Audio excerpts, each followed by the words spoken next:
2, 1, and we're live. I think so. Mufossa, Hey how you doing there. today, man? Doing great, Segellion. Great to be on your show. Thanks for having me. Hey, thanks for coming on the show. So, you're kind of a musician, I hear. First off, I gotta say that I love your music. I am a Thanks. fan. Thank you. I learned a lot about you over the past week. It's a little bit of homework of mine. But I'll tell you, I bought your album yesterday. Oh, wow. Yeah, and I we listened to it in our stream all day today. We listened to it on repeat. It was wonderful. Thank you so So, much. Thank yeah. you. I gotta say, man, you are like a James Horner. Has anyone ever told you that before after listening to your music? Some, and also some have tried to compare me to John Williams. I am very much inspired by film score composers, all of them: Hans Zimmer, Danny Elfman, James Horner, John Williams, and now Michael Giacchino. I mean, all these folks are awesome. One thing in particular I noticed is it's funny because you're an oboist, right? Yep, sure Your am. primary weapon, your weapon of choice, That is my axe. Yep. and and you just have such a unique approach to percussion. I find. Um, Oh, I found that way anyway. I was listening to your stuff, and I gotta say, "Ring Dust" is my favorite track. I don't oh, know. awesome. I'd like to know more about that track, but I just found Sure. your use of percussion was very unique, like something I haven't Thanks. heard of before, and I really appreciate it. Well, I'd love to tell you about it. Ring Dust actually is one of my newer pieces. It was premiered just this past September by the Northwest Florida Symphony Orchestra, and what was really cool was this was the first time my work ever got what I call the Masterworks treatment. And that means that it was not put on like a pops program or a special thing where there's no program given to the audience or anything. Like I've had, we'll talk about the Heroic Flight later, but that was played by the Pensacola Symphony, but at outdoor pops events. Ring Dust was written for and premiered at opening night of the symphony season. And so it was listed in the program and had program notes. My bio was in there as the composer. And so that's what I mean by the Masterworks treatment. And it was conducted by a great guest conductor we had, Kellen Gray, who is the assistant conductor of the Charleston Symphony. Yeah, it was an awesome experience, and I'm so thrilled that they allowed this to happen. So this wasn't a Star Citizen thing. What was it actually used No. for? Well, Ring Dust it's a standalone piece. It was written very specifically because on this opening night, which was a space themed concert, we did quite a few things. We did three movements from Holst's The Planets Oh, suite. nice, very Yeah, nice. yeah, we did Mars, Venus, and then Jupiter to finish that off. And then we did another piece by oh man, I wish I could remember her name. African American composer, female. I wish I could remember her name.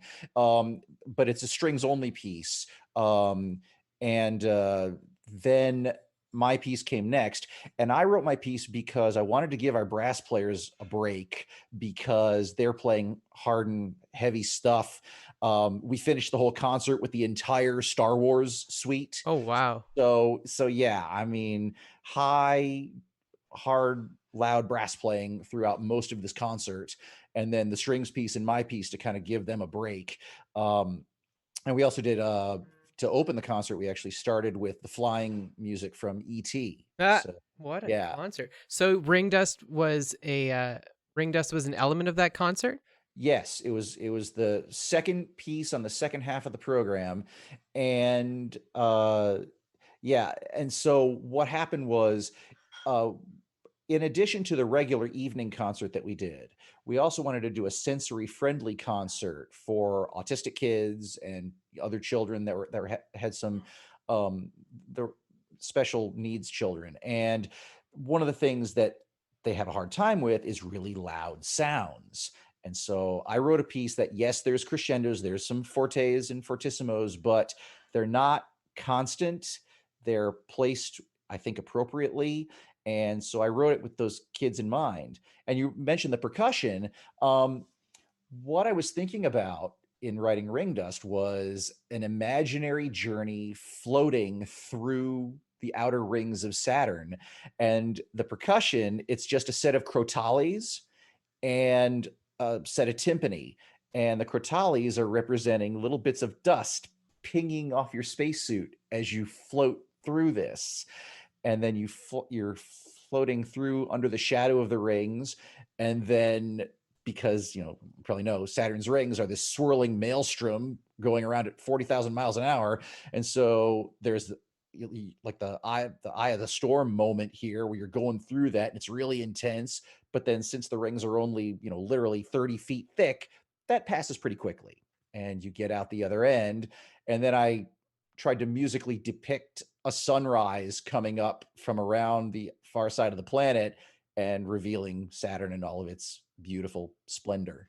So that's it. That's one hell of an achievement, honestly. I got to give you props to that. And I know I Thanks. can't stop talking about Ring Dust enough, but like you just got this moment that you captured it. It's like the reminiscent of like when I say James Horner, I mean like Star Trek 2, Star Trek 3. You got this Mm. like build up, build up, build up, build up, and it's like the whole backbone of it are just these bells or something. You know what I'm talking about? Yeah, and that's what, and it is the crotales, the bells, the crotales. Crotales, okay. Yeah, and just to give anyone who doesn't know an idea, crotales, they're also known as antique cymbals. They're actually used to great effect by the impressionistic composer Debussy in Prelude to the Afternoon of a Faun at the very end. And they're thick brass discs. I'm holding my hands here that like they're literally that size, and they're hit usually with hard mallets or they're hit against each other. They're strung together. But the way I wrote it is they're put out on a rack, arranged like a set of piano keys or like xylophone bars, and you hit them with mallets like that. And so, yeah, our principal percussionist Jordan Wood was the unofficial soloist for that piece because the piece began with him and it ended with him.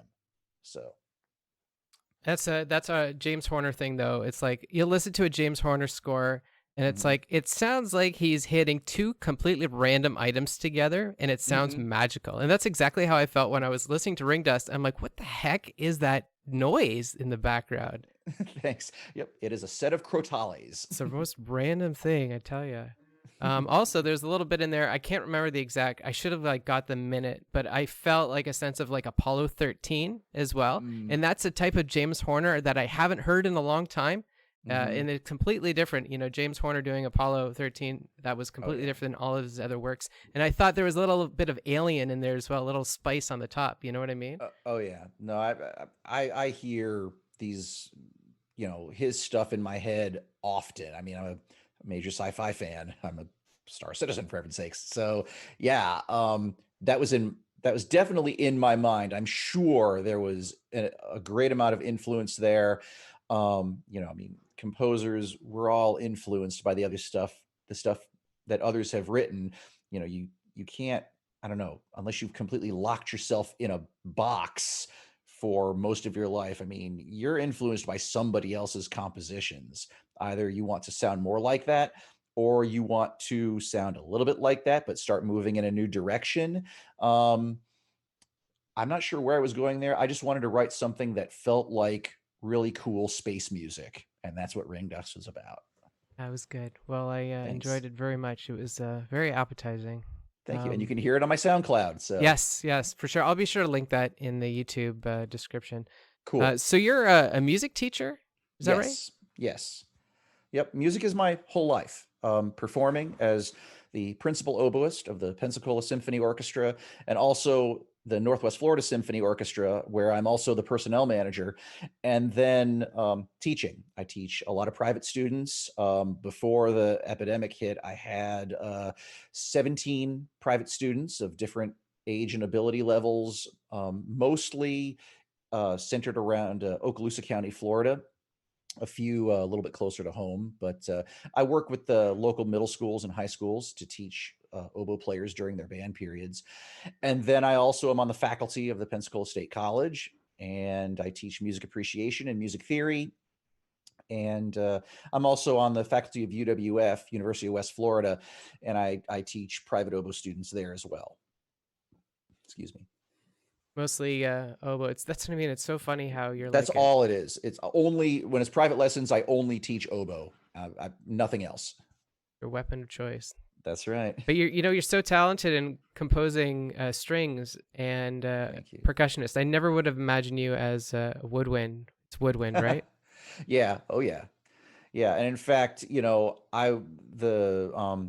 first wind instrument that you hear is in ring dust is the big oboe called the English horn, and John Williams actually uses that to great effect in Star Wars.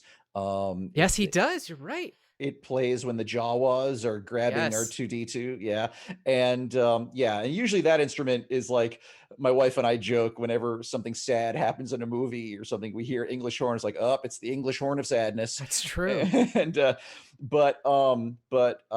yeah, my awesome colleague, I wrote that solo for my colleague Margaret Cracciolo. She's a fantastic musician, and it's great to have her in the section with me. And so yeah, I wrote that specifically with her and her playing in mind. And then just a few moments later, what I do is she continues playing, and then I add my voice above that, an octave above. So when she plays, and then we change key, and then we come in together, ta da ti da dee ya da. That's us together. So Okay. Wow. yeah, Real vocals. How authentic. yeah. So so talk about your or tell us about your oboist for Star Citizen because that's the biggie, right? Well, okay. We're gonna be totally clear on this. Okay. I played. Pedro hired me to play oboe on one track. That is the track that he calls "My Home Is in the Stars." It was originally the only theme that you heard at Port Olisar, and then since that was debuted, other music at Port Olisar now exists. So if you hear another instrument that sounds like me on a different tune, that is not me. But you can still hear me at Port Olisar even now. Um, I think I'm still there in 3.9 as far as I know. I'm going to be in the game, but on the CD release, they had to use the lead oboist of the studio orchestra. But Pedro has told me that I'm going to still be in the official game as long as Port Olisar is still there. So um, but yeah, the story behind that, that actually it goes all the way back to when I wrote the heroic flight, which was the Wingman's Hangar theme. Because I've been following this project from the very beginning. Like I watched Chris Roberts do the GDC announcements. I think it was GDC, yeah, in 2012 on October the 10th. And that was the day like the internet broke Hmm. because everyone was so excited about this. Mm. I didn't even know what Reddit was at the time, and all I kept hearing was the Reddit page is down. It's like all these fans that wanted to be a part of this like broke Reddit, and so it's like wow. So anyway, um, the game was in its infancy. I mean, this was back when they were based in that old house in Austin, and like a lot of the work was done in a basement, and there were like 8 guys there. And Eric Peterson, who was like vice president at the time, he was the guy doing this talk show called Wingman's Hangar, which was a news program addressed to the fans where they weekly would talk about what's going on and build up excitement for the project. And it was really effective. I mean, I would say thanks to that show, the game generated more than 20 to 24 million dollars. I mean, just because of the enthusiasm and exuberance that Eric displayed in that show. And the other thing that was really cool was they communicate with the fans, and they featured fans works, and they got a logo for the show written by a or designed by a guy named with the handle Pleasure. And as soon as they used that, I said, Matt, you got to write some theme music for them Yeah. now. And Yeah. so I just kind of went crazy. I was so inspired, and I love the music to the game Wing Commander. And I was thinking, this is Wing Commander, but way better. And so hearing those tunes in my head, and some James Horner, and definitely John Williams' Star Wars score in my head, I started writing. And it took me 3 days, and I wrote a full 5-minute long orchestra piece called The Heroic Flight. And I said, Eric Wingman, do you like this? And they said, we're going to use this. And and originally they used a synthesized version. Then another fan named Legante, Jared Parks, he took that and ran it through an East-West sound library. But then I said, I'm going to get a live performance of this done. I gave it to the maestro of the Pensacola Symphony, Peter Rubart, and I got an email back saying, hey, would you like to put this on our Pops concert? Get us the parts right now. And I said, no problem. I got him the parts, and then we recorded a rehearsal, like we did a full run through at the end of our symphony rehearsal just before we had to go out to the beach to perform it, and gave it to our sound guy and principal trumpet Dale Regal, who you hear doing the fanfare at the beginning. He did a little bit of editing work on it, and then we passed it on to CIG, and that became the Wingman's Hangar music for the closing credits right up until the very last run of the show. And then when Eric went to Descent Underground, he took it with him, and he was using it for Wingman's Hangar through following his Descent Underground project. So where Pedro comes into this and me playing on the score, not long after this happened, the launcher for Star Citizen came out. You know, we're finally starting to get into the game a little bit, and so we finally got to hear Pedro's music in the launcher. And so they interviewed Pedro, and I just typed him a public message in the Star Citizen forum, said, hey man, I think your work sounds fantastic. And it does. He sends me a personal direct message and gushes about the heroic flight. Yeah. And it's like, I had to have looked like Roger Rabbit with my eyes bulging out of my head Right. going, ah, like I could not believe I was getting this, you know. And we just developed this friendship, and we're talking about music, and you know, I'm bouncing my work off of him. He's under an NDA. He can't share anything with me from Star Citizen. He never has. But I said, hey, look, you know, I know that when I'm composing music, I ask questions of instrumentalists. You know, I'll be glad to offer my services and tell you about my stuff from the perspective of being a professional oboist. And he wrote me back and said, are you kidding? I want to write an actual piece for you to play. And I just said, wow, I'm absolutely flattered and honored. And then it kind of went away for a little while. Like, these things take time. And so we're just chatting occasionally. He's really busy. I'm really busy.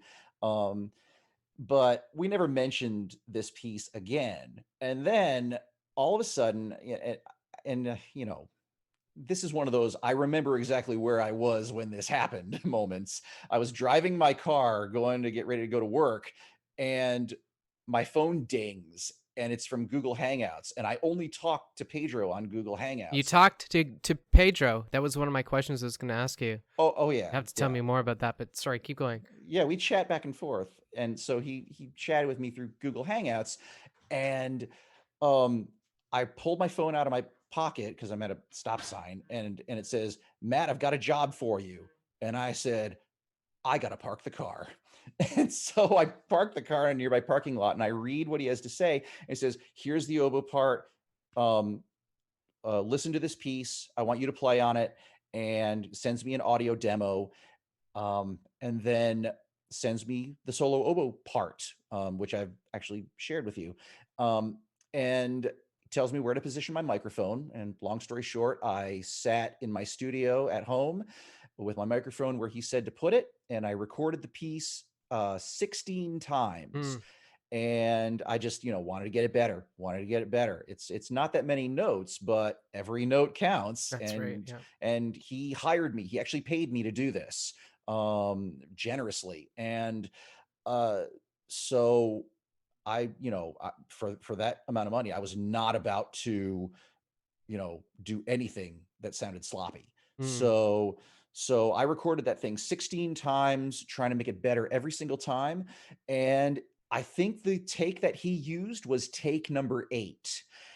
So I guess I peaked at that point to him. But what's really funny about this is I did other takes that to my ear sounded cleaner. And he specifically said, I love the fact that you had a little glitch between these two notes. And I want to use that take because it shows to anyone who's listening that a human played it. Ah, very good point. It's not always So, about quality, is it?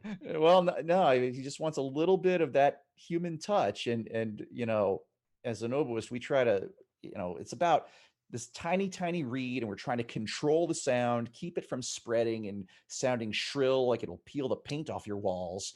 So, so I'm playing and just trying to keep everything really under control. And then he used the take where you hear my sound go pia at this one place. So And for anybody in the future who might be listening to this right now, when you play Star Citizen and you log into Port Olisar, the first like what 20 seconds of the music you're hearing is performed by you. well, the first 20 seconds actually is strings, and then I come in at about the 30-second mark. And sometimes it's not me that you hear. There's another tune that's got an oboe in it, but it sounds like a synthesized oboe. It's not me. It's the one where it starts with low strings, and there's a long note. It's an A, if you want to know it, a long A, and you hear these low, nice, supple string chords, and then you hear a harp go plink, plink, plink, Mm-hmm. plink, plink, and then I come in immediately after the harp. And then after I play, then the strings and some other winds get added and it swells up, and then the cellos play the theme that I played. So that's the piece called My Home is in the Stars. So did you actually meet Pedro in the flesh, or is it just kind of No. like no? Online correspondence only. He lives in Portugal. I Oh, live I in see. Pensacola. It's a bit of a difference, eh? It's a bit of a difference, yeah, yeah. But yeah, it was such a thrill and an honor to get to play this. And we actually talked about collaborating again. He would like to use me again Yes. for something else. We haven't set anything down. He actually there was there it was kind of an on the fly thing, and I think it was like throwing something against the wall and seeing if it would stick.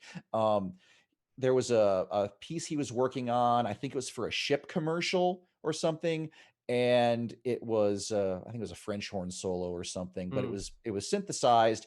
And he said, "Hey, could you get out your English horn, because the piece from my album I dedicated to Pedro based on his launcher music called Majestic Vastness." That starts out, the first melody that you hear is me playing English horn, and he loved the way I sounded on that. And so he wanted me, he says, "You grab your English horn," and it says, "Oh man, I haven't made reeds for that in a long time, because I hand make the reeds I play on." And I just hadn't played English horn in a long time. Like, dude, I'm gonna have to get this ready. And he's like, "Oh, okay, it won't work out because I got to get this out the door tomorrow." I'm like, "Sorry." So, but he says he definitely would like to work with me again some other time. We'll see if the stars align in that way. No pun intended, I'm sure. Yeah. Um, so I mean, hopefully you get to work with him as a composer or something, or maybe you get to have your own pieces. That would be cool. I know that's like highly unrealistic, maybe, but you had some good stuff because like Heroic Flight, I wanted to ask you more about. Like, can you tell like what happened with it? Like, I thought Heroic Flight was already in Star System. The first time I listened to it, I'm like, wait, this really sounds familiar. So, It's only Wingman's Hangar. It's a fan piece written by a community member that got used on the official CIG show. So that's what it was. So yeah, CIG and I have a relationship dating back to 2012, because I wrote a piece for their original news program, but it was never in the game. Um, and yeah, Pedro wrote a piece for Arena Commander that was in a similar vein. It was a heroic sounding, brassy piece with a fanfare quality to it, to get you galvanized to do some dogfighting in Arena Commander. But that was not me. Heroic Flight was Wingman's Hangar only. yeah. Well, it was brilliant. It had like a Thank you. Last Starfighter kind of feel to it. You Love don't that mind me movie. saying that, Oh, right? I love that movie. That's and it's got a great score. Yeah.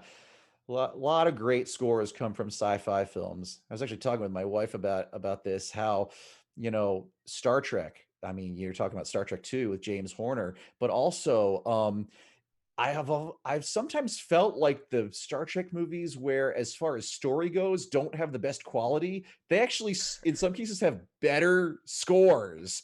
like Star Trek 5 has some gorgeous music in it. I'm a huge Star Trek 6 fan, and And 6 I loved. Leonard Rosenblum, I think, was Star Trek 4. And Mhm. like I will talk Yeah. about that soundtrack for hours because it's just like a circus. Mhm. Honestly, the whole movie is a Yeah. circus. Yeah, it really is. It really is. I actually got to play, not in the movie, obviously, but one of the other orchestras I sometimes play with, the Mobile Symphony in Alabama, they borrowed the parts and score to the credits music for Star Trek Two, and so I actually got to play in the oboe section You're for kidding me. yeah, and it was the real deal. It was the real. Are you credited for that? Like if No, no, no, no. It's just a symphony concert. You just show okay, up and hear us play, and oh, by the way, on the program, here's Star Trek 2, and downbeat, and we go. that's awesome. So, but yeah, it was like the official Hollywood parts that they got, and we played the closing credits music to Star Trek 2. It was really cool. So have you been just doing the music stuff your whole life? Like where does the video games fit in here? What video game did you start at? Oh boy, yeah, okay. My involvement in games and stuff, I mean, I played computer games, back in the 1980s. I'm not as young as I look. And I played the original Elite back when it was released on the Apple II Plus back in 1984. And and I've loved computer games, especially space games, ever since. I played the original Wing Commander when it was brand new. I followed the Wing Commander games all the way up through to Prophecy, and bought almost all of them brand new. Um, and let's see what else. And all of the clone type games. I remember there was this game that was a Wing Commander wannabe called Mantis that was made by Microprose. Not nearly as great, but fun in its own way.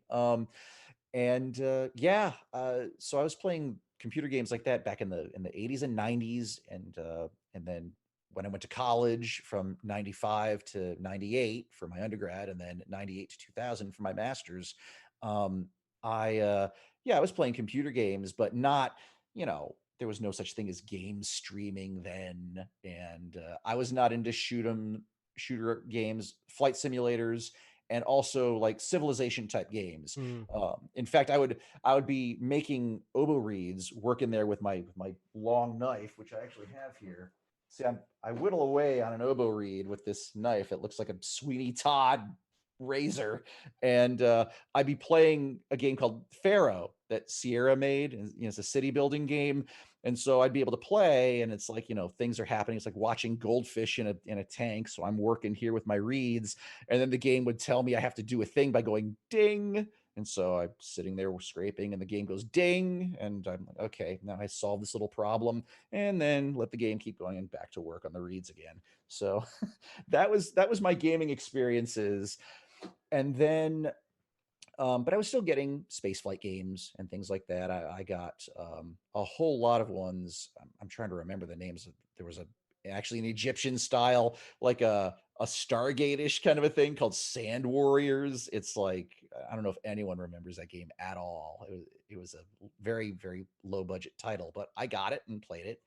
Um, and then let's see what else. A whole lot of other flight games. And then I got my job as first oboe in Pensacola, and then teaching jobs, and just was playing flight games, and all the while interested in fan projects about Wing Commander.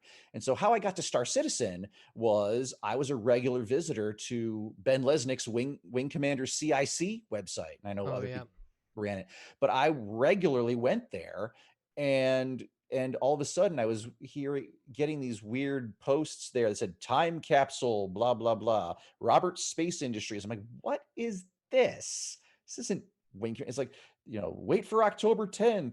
And I'm like, click here to become a golden ticket holder. And I said, Oh, I'm you a like, gold ticket holder? I am. Oh my goodness. And I I am said, not worthy.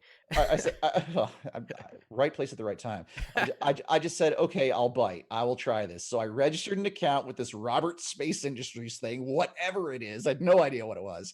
And then all of a sudden it's like, it's October 10th. And then the RSI website shows up, and then getting all these messages on their forum, Reddit's been broken and watch Chris Roberts talk. And yeah. And so right from the get-go, I was there seeing this unfold in real time. And still maintaining my symphony career and teaching and stuff and just doing this as a fun lark. I had no idea I would be so inspired by this vision that was so well communicated. And also the other thing that really got me was they were doing these question and answer sessions afterwards at CIG's headquarters in Austin, and they did that 24-hour live stream, and you could ask questions and get them answered.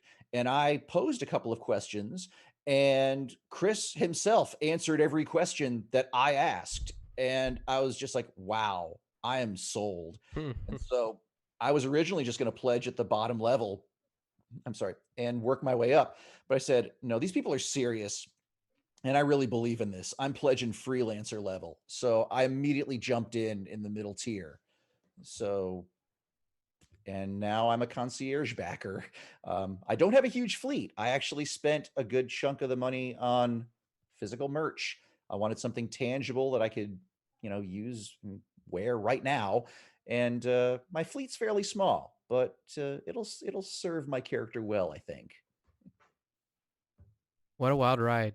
Yeah, Hey, yeah, think about it. very. I didn't know, like, hearing it, the whole story from your perspective is so much different. October 10th, that's when shit got real, I guess. It And did. It got super real. And if you watch the video, the official, the first ever promotional video, and you do that trying to blank out of your mind everything that's happened in the what 6 7 years since. I mean, no, no more than that now, but still, like, try not to think about what you've seen and heard now with Star Citizen or any other computer games. Just kind of put yourself in the 2012 perspective and watch this video and think about that. And it was mind-blowing. And the fact that, I mean, Chris was there with his Xbox controller running around inside the hangar bay of a Bengal carrier as part of the demo. That was there. And so it's just like they're really doing this. So yeah, and that it's good we got all those videos as well, because like there's so many times where we don't, or the community, well, people kind of take things for granted. But if you think, look at those old demo videos they used for Kickstarter. right. Mhm. That's what we've come from, and that used to be in 2012. That was the great technology. Mhm. Yeah. Yeah, exactly. So anyway, What a wild ride! Yeah, they could never have imagined what would have happened in no, all of that time. they were planning on just doing a flyer ship and do some things game. But when the money kept rolling in, because Yep.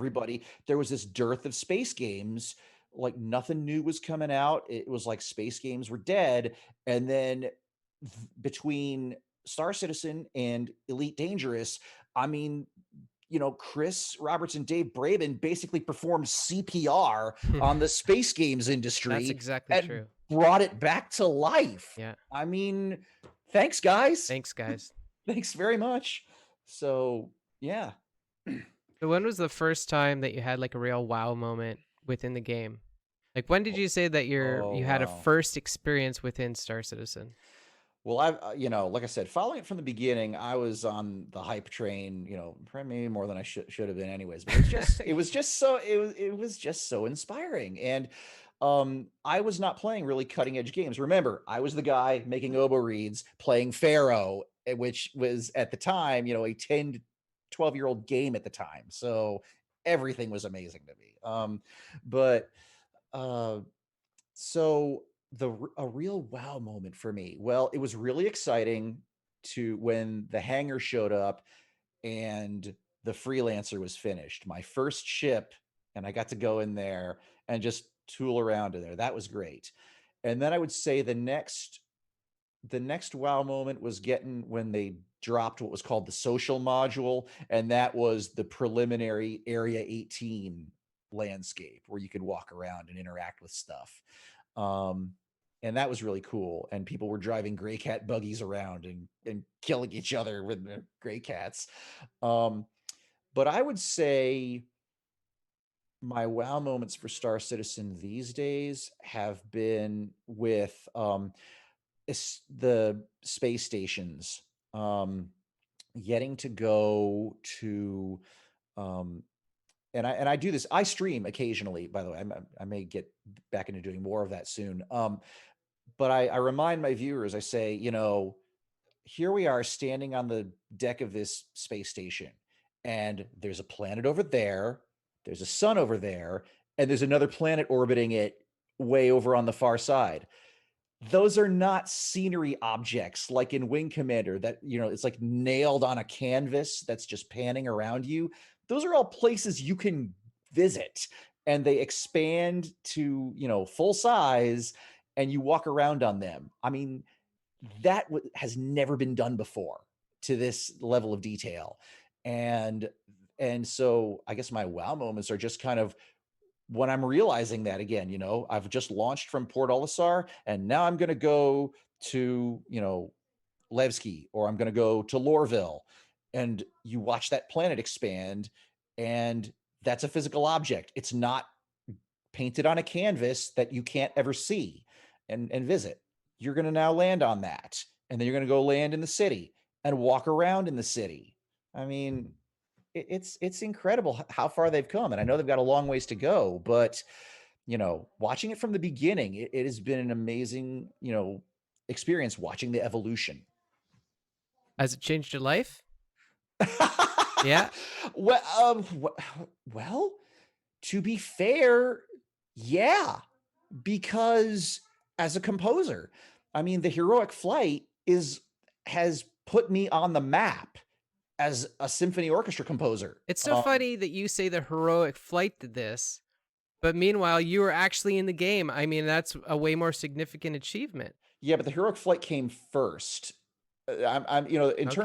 in terms of the order of operations here. Right. Yeah. So yeah, but the heroic flight. See, getting to play oboe in the game soundtrack is an enormous honor. I do not diminish that in the slightest. That was unexpected, and it was a great honor. And like I said, I'd love to do it again. Um, but in terms of, you know, a composer wants to be, known for their work. I mean, this is the first piece of mine that was played by a professional symphony orchestra. So again, it's like I'm become a real boy. And then that piece got played subsequently by the Northwest Florida Symphony.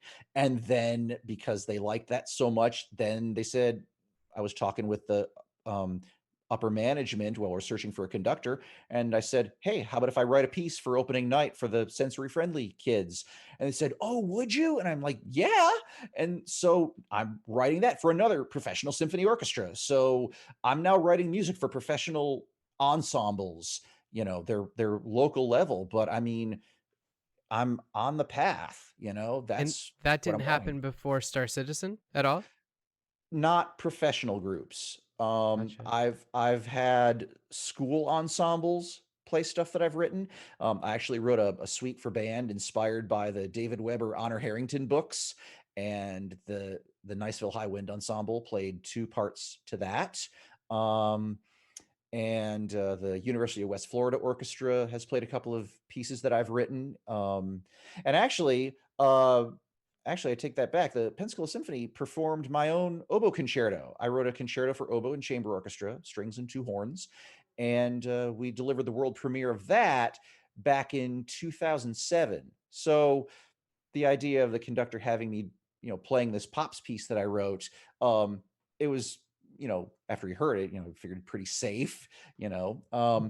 But yeah, I feel like really though, in terms of exposure, the heroic flight is really kind of where I began, you know, in spite of having my oboe concerto played by the PSO before. It's just in terms of, the the wide audience. I mean, I had a great audience for the oboe concerto, but literally tens of thousands of people have heard the heroic flight. Um, if they go through the archives and watch Wingman's Hangar on the CIG YouTube channel, I mean, it's there. And they still have the video of my presentation of the full performance of it, where I'm sitting in my studio and I introduce myself, And yeah, so that's where I feel I really began. So yes, Star Citizen has changed my life for the better For the because of better. that. Yeah. Yeah, it seems to have that effect on lots of people. So for the best, of course. It Uh, brings out so much creativity. There are also other great fan composers. I wasn't yeah. I wasn't the only one at the very beginning. I just was fortunate I was in the right place at the right time. But there was a guy named Caden Welburn who I think was hoping to be the soundtrack composer because he got together with some guys and they wrote an unofficial soundtrack. Okay. And then now there's Uthil Riley. And he actually contacted me in his early days, says, "Hey, tell me about your sound setup. What do you use?" And so Really? yeah, we compared notes. We exchanged information on that, and he took that information and just took off like a shot. And Wow. he's got the time and the resources to just yeah compose like crazy. Kudos to him that he can do that. I do not have the amount of time to do as much fan music writing as I would like, but I do have a couple of projects in the works, if I may share them. Yeah, absolutely. Please Yeah. do. Well, first of all, I got commissioned, actually, again, really commissioned by Mark Paulman, who runs Operation Pitchfork, to Okay. write an Operation Pitchfork overture, and Nice. that is in the works right now. Um, it actually ran the risk of starting to sound a little bit too much like the Indiana Jones theme, so That's I had okay. Wait, I, which Indiana Jones theme? That's the real the da question. da da ba Oh, da the da. main one. Oh, yeah. Yeah, and Well, so you know what? I got to change that. So Yeah. so I did. Yeah, just a small little change, just rhythmically speaking. It's not the same notes, but the original rhythm was almost spot on, and I was like, oh wow, I was once again influenced and didn't know it, so I had to fix that.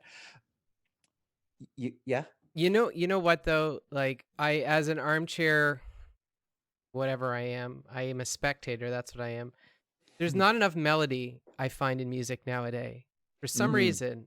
And like if you wanted to use some Indiana Jones esque melody, do it because I think we're in need of that. And you know what? Here's the thing about doing a jingle like that is it's going to be in everyone's minds, and they're never Uh-huh. going to forget it. They're going to walk around the office. They're going to hum that little melody. You know? That's actually my goal in writing. I am a firm believer in melody. The composers who inspire me most are really some of the great classical folks, as well as, I mean, I've already said soundtrack composers, but in terms of melodic content, yeah, John Williams, James Horner, those guys, but also, I mean, they got their inspiration from guys like Strauss and Yes. Mm. Brahms. Oh, I love Brahms. And Brahms is a favorite of mine. What I like about Brahms is he can write a 40-minute long piece, but the melodies, if you really look at the melodies carefully, they're put together. The building blocks are very small. Well, Beethoven's Fifth is another example. Da, da, da, da. I mean, that's that four note motif. But Brahms, as an oboist, I know the oboe solo in his violin concerto very well. I've performed it a few times for real, and I tell my students about it. It says it's so simple. It's an F major chord with a couple of extra notes thrown in for color, but that's it. It's a simple idea, and I like melodies that start simple and then get more involved as you go. If you want, I guess one characteristic I would say that is in my music is I like to start off basic, like going into a swimming pool at the shallow end, and then you get into the water, and now there's more going on, more orchestral textures are happening. Maybe the melody gets a little bit more complicated, but I always like to start off simply because that's what you're going to remember most of all, I think. I really appreciate your complex analysis of classical music. I don't ever get to talk to anybody about that, so I can sometimes go so far. Um, 7 years of study on it. It's yeah. I like to. Thanks for inviting me so I can stretch my legs a little on this. yeah, maybe it's a bit dangerous that we hang out together because we could just talk about this stuff. I used to be a part of streamingsoundtracks.com. You ever heard of that website before? No, I have No. not. It was like before the days of Spotify and all that. It used to just be like a streaming service, but it used to be like chats and forums and all that. And most of the Okay. people were classical, like people who worked in orchestras and stuff like that. And we just Oh, listened to that nice. stuff all day. Um, Cool. You talk about Brahms, I think about Johnny Greenwood from There Will Be Blood. If you've ever heard that soundtrack before. That one, no, Whoa, that's a no. powerful one, man. I'll need to check it out. Yeah. Uh, so Operation Pitchfork, by the way, I'm desperately trying to get involved with. So if there's any hookups you can get there, I'd appreciate that. Talk to Mark Paulman, aka Colonial Movers or Mover Marcus. Yeah, I've been kind of chomping at his heels a little bit. I don't know. It's tricky because I think they're just very specific. They're trying not to get any sleepy orgs. I think they're looking for mostly active ones. I So think, well, maybe so. I mean, that there are active members and then more inactive members. I guess I'm active when I can be, when real life permits. Real life is unfortunately permitting a lot more these days. Excuse me. But when I'm in the height of my symphony season, I mean, it's music on the brain, in the air, and then I have the summer off. And so that's kind of how it is. It's like, especially in the spring, it's very high intensity normally for us in this region. All the orchestras in the region are busy. I'm still teaching, so yeah, I don't play Star Citizen or hang out with OPPF as much as I'd like. But when the summer happens, I have a lot more opportunity to do that.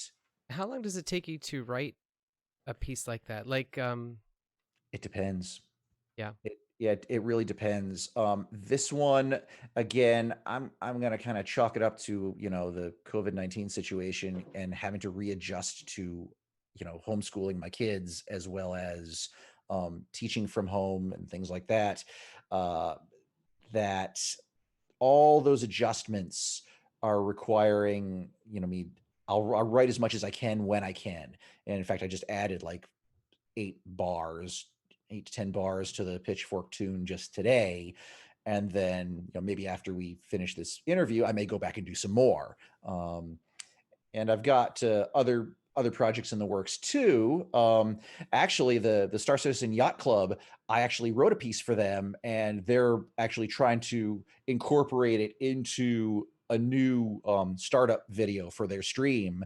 When the Yacht Club gets together on Wednesdays, I wrote a whole set of tunes for them. So someday in the near future, I'm assured, will be kind of like the unveiling of the new and improved Yacht Club with a theme that I wrote and some background bar music that I wrote too. And then I'm also doing a oboe plus techno album, just a short 4-piece album that I'm going to put out as soon as I can. I actually recorded and finished the first track just a few days ago, and now I actually was recording the second track today and realized I had my microphone settings wrong, and that was very frustrating. So I'm going to go and re-record it tomorrow. Hopefully that'll knock that out. And then 2 more tracks after that. Well, I'll have to get you have to have a talk maybe about an Ultima um, theme for the org that I'm associated with. Yeah. Have Yeah, you let's talk. you listened to any of the Ultima music before? Have you heard of Ul- that game series? oh, Ultima? Yeah.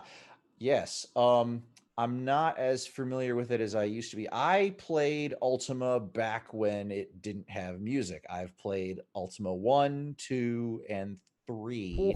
Oh my. Yeah, I'm not as young as I look. Yeah, I played the original Ultima. In fact, yeah, that was quite an experience. And then Ultima 2, I remember Ultima 2 better. Um, where you fight the evil witch Manax, or sorceress Manax. Yes, yes. Yeah. And then you, as you have to position your character at the right block, so Yes. that, because when you advance toward her and she appears on the screen, Manax cries, "Die, fool!" and and you lose 100 hit points with every step you take.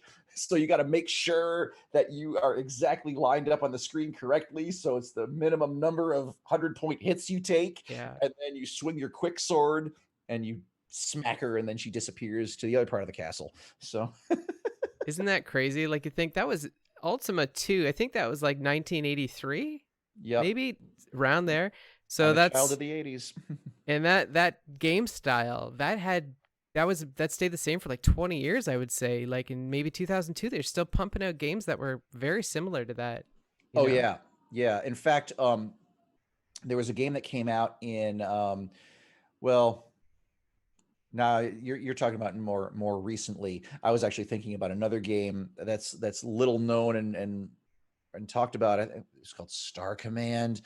It was made by SSI. That company, I don't think that company exists anymore. Strategic Simulations Incorporated, and it was a space game. And I remember my sister got it for me in a bargain bin, but like I was playing it for hours and hours and hours, and it was the same format like Ultima. Um, and also Space Rogue by Origin. That combined the best aspects of forward first person flight simulator with then the Ultima style gameplay of the top down um, you know, character movement thing. So yeah.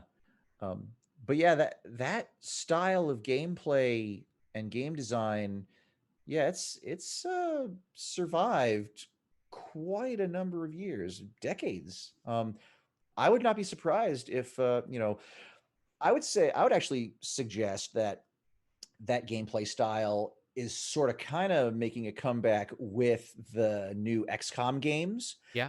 and also the new BattleTech game that Okay. came out. Yeah, very similar um strategy and tactics, but it's that same sort of, top down, you move your players around on the board like it is a game board. I haven't played it myself, sorry. Star Yeah. Citizen really consumes all of my life, so I don't go anywhere outside of this. Gotcha. Yeah, I do stream every day, so it Cool. usually takes a good chunk of my life. So Nice. I've been meaning to ask you, who is Logante and Kin Shadow, and why do they deserve a ballad? Okay, this is once again back to 2012, 2013, and the show Wingman's Hangar. Yes. So there was back in the day, again, Wingman's Hangar was taking fan submissions and inspired folks, were sometimes doing funny space themed cosplays when they asked their questions, like pretending they were in their spaceship. And it this rivalry between um Legante and Kin Shadow is really that was one of the cooler and more fun things that came out of the Wingman's Hangar experiences. It's one of them. There are many great things that came out of that experience, but it went like this. Legante would ask a question, and then I remember Kin Shadow then asked a question that they featured it a video question. Um, and at the end of that, Kin Shadow says, "I'm hunting Legantes," and and and it was just like what? And then Jared Legante like played up to it, and so it just kind of became this fun, you know, putting one over on the other, and they sort of worked it into a funny story about why do these two hate each other. They came up with that. If you watch in the ballad video that I did, I mean, there were videos. Those were videos from their video questions, as well as um, some other peripheral stuff that they did. They're actually part of a group that I was a member of as well. We unofficially called ourselves the Motley Collaborators, and there were actually like 9 of us, including Batgirl and Jazz Arrow and yeah, Kin Shadow and Legante, several others as well. Oh, and Marcus, of course. Marcus was involved in that very much so. And so we all started like wanting to contribute to this story, and Marcus did a video, and Kin Shadow involved him. Like Kin Shadow was a masked man wanting to send something to a friend, and it was a package to Legante, and there was a bomb inside, and they were all doing these little episodes. They were doing these little videos as part of questions they were asking Eric Peterson and company, Wingman. As part of Wingman's Hangar. So they do some acting, and it was silly, but whatever, it was fun. And then they would at the end of the video or somewhere in there pose their question that Eric or Chris Roberts himself or someone else would then answer. And so, yeah, it became this episodic thing. And so Legante and Kin Shadow, this rivalry just continued to grow, and it became like a Wingman's Hangar legend, and other fans were getting involved in keeping this story going. And so finally, I just said, there has to be a song about these guys. There just has to be. And that song was a long time coming, because remember, Wingman's Hangar went off the air 2014, Wow. 2015, yeah. And 2014. Really? after 72 episodes, yeah. Wow. And yeah, so any new citizens might have no idea what I'm talking about. Well, look it up. Wingman's Hangar, Star Citizen. Yeah. Um, that's the early days. And so yeah, sorry, I'm losing my train of thought here. I'm trying to keep it all together coherently. So anyway, yeah, the fans got involved in furthering the Legante and Kin Shadow story, and I said, yeah, there needs to be a song. And it had been a long time coming, and finally, I had some free time to where I could really write this out, and make it happen. Um, Brian and Jared and I, we with the three of us, we converse. Like I didn't just drop this on them out of totally nowhere. I said, prepare for this, and this is what I want to do. And they gave me a little bit of feedback initially, and then we didn't discuss it again. Kind of like my interactions with Pedro, and I just went off to work and put it together. And played some oboe. Actually, played a paraphrase of the thing Pedro wrote me on that. If you listen to it carefully. And yeah, people really seemed to like it. I ended up getting like a MVP or something for that week or that month, because it evoked all the old memories of the early days of Star Citizen. Yeah, And and just if I can express my opinion, I think they should be brought back. Like, there's people, well, very frequently people request the Yella Yell on my stream because it's the only oh Star Citizen yeah, music, right? And I'm like, right, man, if more people knew about the music that you wrote, yeah, I think yeah. it's nice to have a variety. And you got two tracks, actually. You have Kin Shadow and Mhm. Legante. Legante, and then you have the Space Be Crazy. Yeah.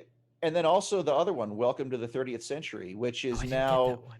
yeah, which is now based on an older version of the game, back when Tessa Bannister Oh, was Tessa. the mission giver. Yeah. And that was kind of a speech song, not a rap. It doesn't have a hip hop beat or anything, but it's speech song with um I do the talking in rhythm, and then I do a vocal chorus in it. Yeah. I'm actually very I'm very proud of all of them, but that one I really like. I feel like writing Welcome to the 30th Century was what has inspired me to do Technobo, my oboe and techno album. Okay, so I think that, if you're going to do this for the future, you should definitely re-release these tracks. Maybe, give Oh them the yeah. George Lucas treatment or something like that, but they should be brought to people's attention, at the very least. Oh yeah. Well, all three of those. Well, first of all, you can find them on YouTube. Just do a search. All three of those tracks are on YouTube.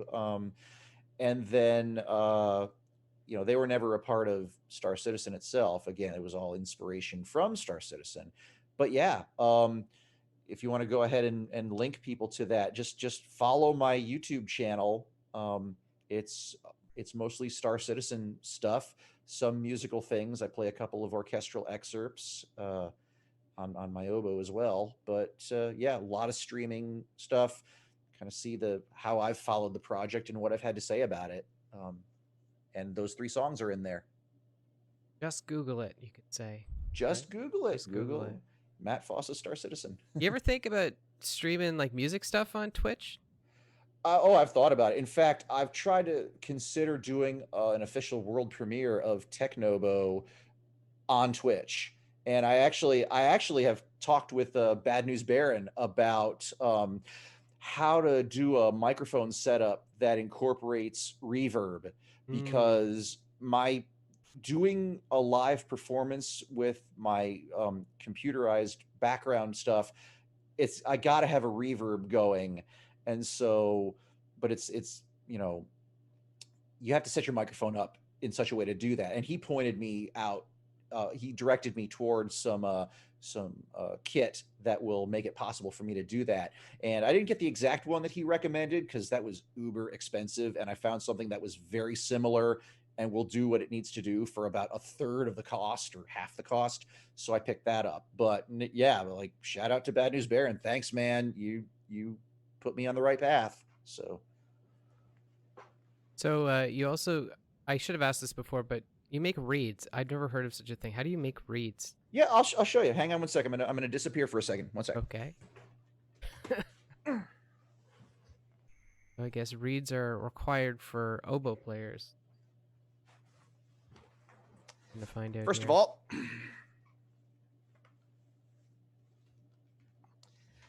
now I'm not going to actually play it. The microphone is not set up for oboe playing right now. But there it is. There's the instrument. The oboe, weapon of And choice. yeah, that is the weapon of choice, the only weapon. And my reed case. Okay. And inside of it are my reeds. So what is that? What are they actually when you say reeds? Like, what is a reed? A reed is two pieces of wood attached to this brass tube with a string. And from I get strips of wood called cane. The genus is Arundodonax. And I fold them in half, cut them to this curved shape, and then tie them on with spool of thread. And it's meticulous work. And then you take your, Sweeney Todd knife, you stick this thing inside. It's called a plaque, keeps the blades separated. And I'm not going to actually do it because this is not properly soaked. But I take my knife and I just scrape away like so until I have it thinned down to a very specific shape. I don't know if you can see that. Looks like an oar. Yeah, if I shined a light through it, you would see a pattern of light and dark. There are very specific places in that piece of wood that I scrape down thinner than others, and that's what produces a very specific tone quality that we American oboists hopefully strive for. Um, you know, every oboist sounds a little bit different because we hand make our reeds. But we try to, at least in this country, maintain a nice, mellow, what we call a dark sound. If you actually go to other countries and listen to their orchestras, their oboists will play with other different tone colors. Some are a little bit more shrill. Some sound a little bit dead-ish. Some have a nice core sound, but then when they start to play really loud, this big buzzy sound comes into it, like that kind of a thing.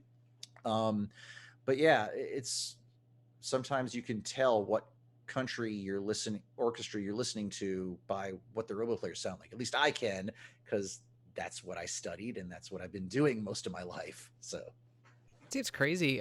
Like, can you not buy reeds? Every oboist has to make their own reed. if you want to be really serious about it, you got to make your own. Okay. Everyone is different. Our faces are different. Reeds that you buy in stores are very often the ones that you can find in a music shop are factory made, and they're pumping out hundreds of thousands, well, not hundreds of thousands, but hundreds or thousands of them, at any given period of time. And quality control is not very good, but I let my students play on those. And then when they get more advanced, I will make reeds for them, and then I will teach them how to make their own. Interesting. Well, I see a lot of potential on Twitch or YouTube if you're looking at doing streaming that stuff. I don't Yeah, know anything about that, and I am passionate about classical music, so I'm awesome. actually interested in it. Cool, cool. Well, I'll keep you informed. Like I said, I feel like I got some really good advice, and I may do a test stream or two, play something a little bit more traditional, and save the good stuff for the premiere, and and just see where it goes. I'm open to doing virtual concerts like this. What's the most like? Do you play other instruments, or you just play the No, oboe? I just play the oboe, and occasionally it's Big Brother the English horn. Okay. Yeah. Okay. A little piano. I mean, I've got a grand piano here in my house. Funny say, it actually came with the house. The previous owners didn't want to cart it away, and I had taken piano lessons. I started music on the piano. I played it for 9 years, and then fell in love with the oboe. And I was also playing saxophone at the time. And I said, forget piano and sax. I want to play oboe and nothing else. Um, but yeah, so I'll tool around on the piano occasionally. My little girl actually prefers coming and messing around on the piano more than I do. But That's good. yeah, I'll get her started on some lessons maybe. So within all that busyness, how much time do you actually get to play Star Citizen? Like a week, would you say? Uh, it all depends. These days, with my symphony career being, let's pretend coronavirus hasn't happened. And that'd be great. Let's pretend it didn't. Let's see. Today is April the 24th. I would not be here talking to you right now. I would be, let's see, it's 11:10 my time. I would be communing with my symphony colleagues after a very, very uh, tiring rehearsal. And that would have lasted 2.5 hours. And then Saturday afternoon, I would be uh, doing a dress rehearsal, and then Saturday night performing. And then let's see, and then that actually was going to be the end of the season. Actually, that was going to be the final show of the season. Um, but yeah, so I would still be busy right now. But after like this weekend, things would start to taper off, and I would be able to play more. In terms of hours per week, during full symphony season, I'm lucky to get 3 hours a week. Yeah, That's lucky. I want to. It's just this is real life right now, of and course. yeah. So, but during the summer, I do squeeze in a good deal more time, twice to three times as much, provided the kids are okay, and because daddy's. I do a lot of stay-at-home dad type stuff when I'm not teaching and playing. So how's your 3.9 experience been so far? So far, it's been good. I've liked it. I've not played it nearly as much as I'd like. I downloaded it as soon as the PTU patch was released to Wave 1. I'm not Evocati, obviously. Um, and so, yeah, I started playing it. I really like New Babbage. And since it's a test patch, there were glitches to be dealt with. But overall, I felt it was a really good experience. Um, Getting my ship out of the hangar at New Babbage, it was nighttime. Okay. And that was interesting because the hangar doors opened and all I could see was the lights of the skyline. There wasn't really much to help me get out. So first time coming out of this hangar I'd never been in before. I'm like, let's hope this works. Thrust upward a little bit. Oh, don't hit the ceiling. And forward. And it's like, I hope I don't hit anything because I can't see anything. There's lights in the distance over there. But it was really cool. And Was then it was it snowing when you were coming out? Was it like a snowstorm? it was raining. It was raining. It was rain. Yikes. Yes, and that was the other thing Mortifying. that was amazing. The hangar doors opened up, and I'm like, and I'm looking at this. I'm like, and there. Okay, you want to know about wow moments? There was one. Yeah, I can understand that. The hangar doors opened. I'm like, oh my god, it's raining, and Yeah. it's raining on my windshield. So yeah, and so I get out into there, and yeah, and the physics are accurate because when I start accelerating forward, you see the rain streaks starting to bend against the direction you're traveling. So that was really, really cool. I 100% know what you're talking about, though. I don't know if it's just New Babbage that's so special, but like, y- New Babbage, just like maybe it's like level design or something, but you get this feeling of comfort there. It's like just the colors they use or something, and you're feeling good, and okay, I'm getting my spaceship or whatever. And then, Yeah. like, as soon as the doors open, it's like hell. It's like I don't want to go out there. It kind of Yeah. makes you feel like you want to turn around and go back in the hangar. I got to say, the way you describe it, I hadn't thought of it at the time, but now I'm remembering my walking around in New Babbage, and I'm thinking, yeah, it the Microtech scheme that they've come up uh, with that city, it definitely feels like a warm, comforting kind of an experience, which is good. I mean, in the game lore, I mean that it's an ice ball play. It's like Hoth, Yeah. and so thank goodness there's comfort there and that it's not like the rebel base, you know? So, Yeah, it's been interesting on my part. I just do trade, by the way. I don't know if you're aware of that. So I don't hmm, actually do any pew-pewing. I'm consider myself a non-combatant. So within the new yeah. PTU patches, we're just kind of testing out, see what the good trade runs are, what we should be doing. I And mine. I do you mining. you do mining, I see. Yeah, I like to mine. I've done cave mining. I've done asteroid mining. Um, I really have liked that for the most part. Now that they've added some new degrees of difficulty with the different laser heads and stuff, I like that. And now I need to get more credits so that I can upgrade the laser in my prospector. But I feel like that's got some great potential. I feel like that is a game loop that is almost closed. There's a few more stages left, and I think the refining stage is what we need next. Mm-hmm. Yep. Um, but but I really, in terms of the experience I've had with the game, that is for me the most satisfying. It has definitely been mining. Okay. I Yeah. can't touch that stuff. Like it, I have the worst luck. Just a natural no luck. Whenever I go anywhere, I never find anything. And I have, Mm. people who regard themselves as being top tier miners. They go with me and say, "Okay, well, just come with me, and everything will be fine." And we never find anything whenever we go. So I just Yeah. don't even touch that stuff anymore. It requires patience. It really does. You just have to keep banging away with your scanner. And I've also discovered, how you can adjust the range of your scanner and the amplitude, the direction of it. So when you narrow the focus, um, you can I think you can scan further. I don't know, but I don't know. I've just experimented with different ranges of my scanner, and I think I've picked up more stuff when I've changed the focus. So yeah. Well, I mean, I do appreciate that. And more so, I appreciate that there are so many miners out there, and I don't have to do mining. Like, absolutely love being a cargo pilot. It's so much fun. Mhm. I'm a private pilot, and Nice.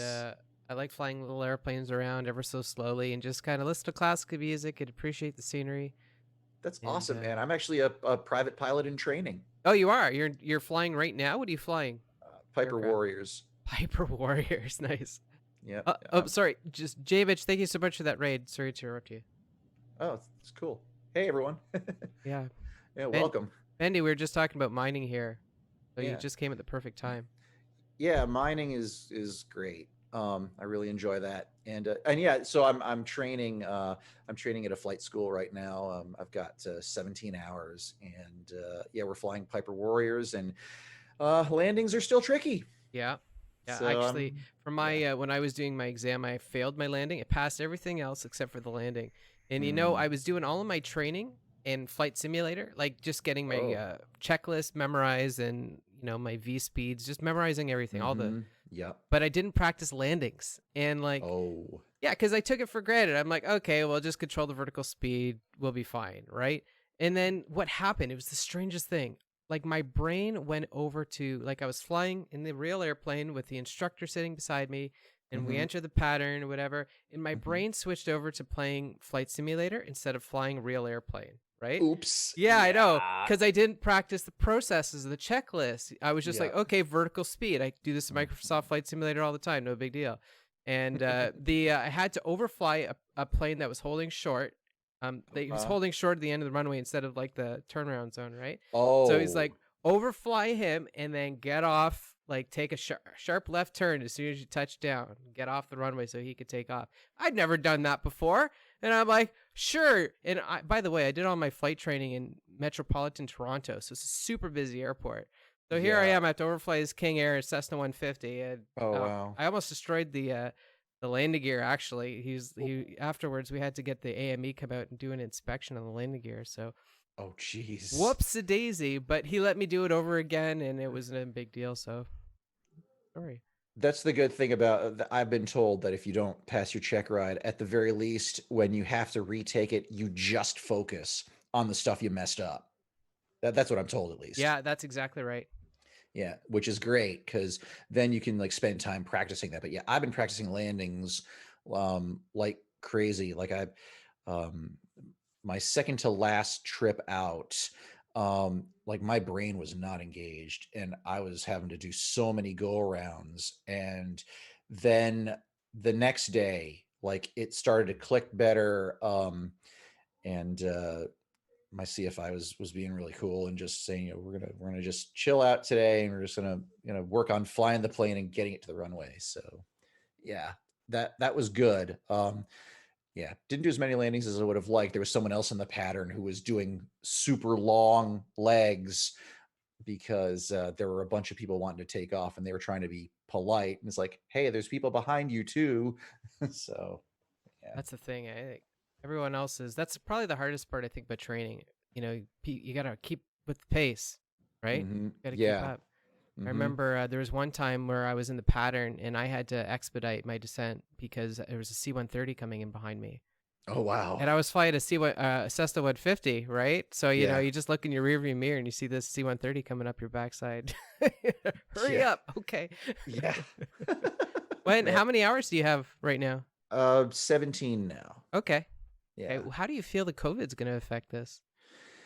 Uh it's interesting. I actually subscribe to some YouTubers who do flying, who are CFIs, and listening to what they're saying and talking about, costs coming down because demand is going down. But when everything gets fixed and there's either a vaccine or it goes away, whatever, um, then there are dozens upon dozens of pilots itching to fly again. And so all of a sudden it'll be super high demand. So we'll see. Yep, that's all we can do right now. Yep, just keep your fingers crossed and hope for the best. And if you're a praying person, pray. I just, all the above. Just keep the faith. So do you watch the ISEs or the SELs, the ATVs with the Oh. VATs, the WEFs? Yes, I watch almost all of the CIG content, and I've enjoyed it. Miss Wingman's Hangar, but that's just me from the old days. I miss a lot of the old day shows though. I like it was unrealistic to expect them to do that for 10 years because that's a lot of work, a lot of content. Mm-hmm. And honestly, Yeah, they're probably not pumping out that much for game developers. So yeah. no, not So an easy thing. yeah, I think they've got a good balance now. I agree. I think in the early days they had a little bit more time because they were developing the technology, and you only have so many people that are experts in that working in your company, but they're banging away on it as best they can. Hmm. And then now it's like, okay, now we've got this part of the technology together. Now let's bring in this other group of folks that we hired already and get them in on it. And now that's done. And so, oh, you're doing that YouTube show. Yeah, stop doing that now. We need you doing this now. And that's kind of what it probably was for a while. Hmm. Um, but I think that they're doing the best they can, and I think it is getting better.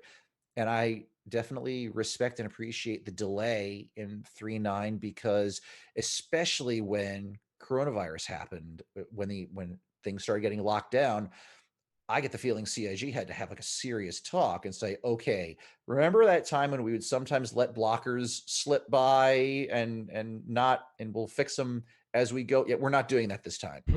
That was my honest feeling on it. Is like that's what happened.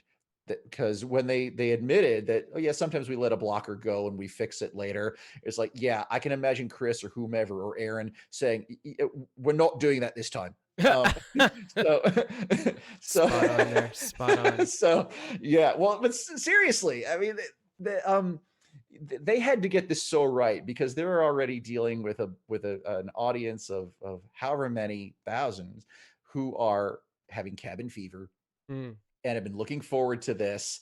And so the pressure was on, and I think they were right to hold it until they knew absolutely for certain that they had a product that would have at least most of the functionality present. Yes, there are bugs. It's an alpha, but I think that had coronavirus not happened, yes, that patch would have gone out sooner, and it would have been way buggier. And I'm glad they held it. Yep, I agree with you. So on this Thursday's ISC, Mm-hmm. they introduced kind of a new technology for re-entry effects. Hmm. Remember seeing that? Did you see that? I actually did not see that. Okay. I got a little bit behind. I was having to do dad stuff. So Okay. Well, I'm just going to give you a little synopsis here, if that's right. You sure, could give me sure. your questions or Yeah, comments or sure. whatever. Yeah. But anyways, new reentry effects. It looks like they're playing with no promises on a dateline or anything like that. Uh, Mm-hmm. they gave us a couple of views of the Cutlass Blue. Mm. We saw kind of a new Drake canopy with that as well. It's not Oh. squarish and boxy like the black or the red is. It's now more circular and streamlined. Kind Is of that looks. only for the blue, or is that going to be for all of the, are they going to, they're not going to change all the I ships? don't think so. It's probably just to look more lawful. You know what it really looks like? I should bring up a picture, but it looks like Judge Dredd. Okay. Okay. Like his hover bike or something, or Well, like I just look at it and I think of his helmet. You know okay. that look of Oh, his helmet. oh, that okay. Well, I could see that. I could see them doing that and even referencing that image or RoboCop. RoboCop. Yeah, maybe that was a better example. Maybe that's what Yeah. I guess they're kind of similar, aren't they? Like just Well, as far as yeah, art style goes, it could very be in the very much same so. universe. Hmm. Pretty much.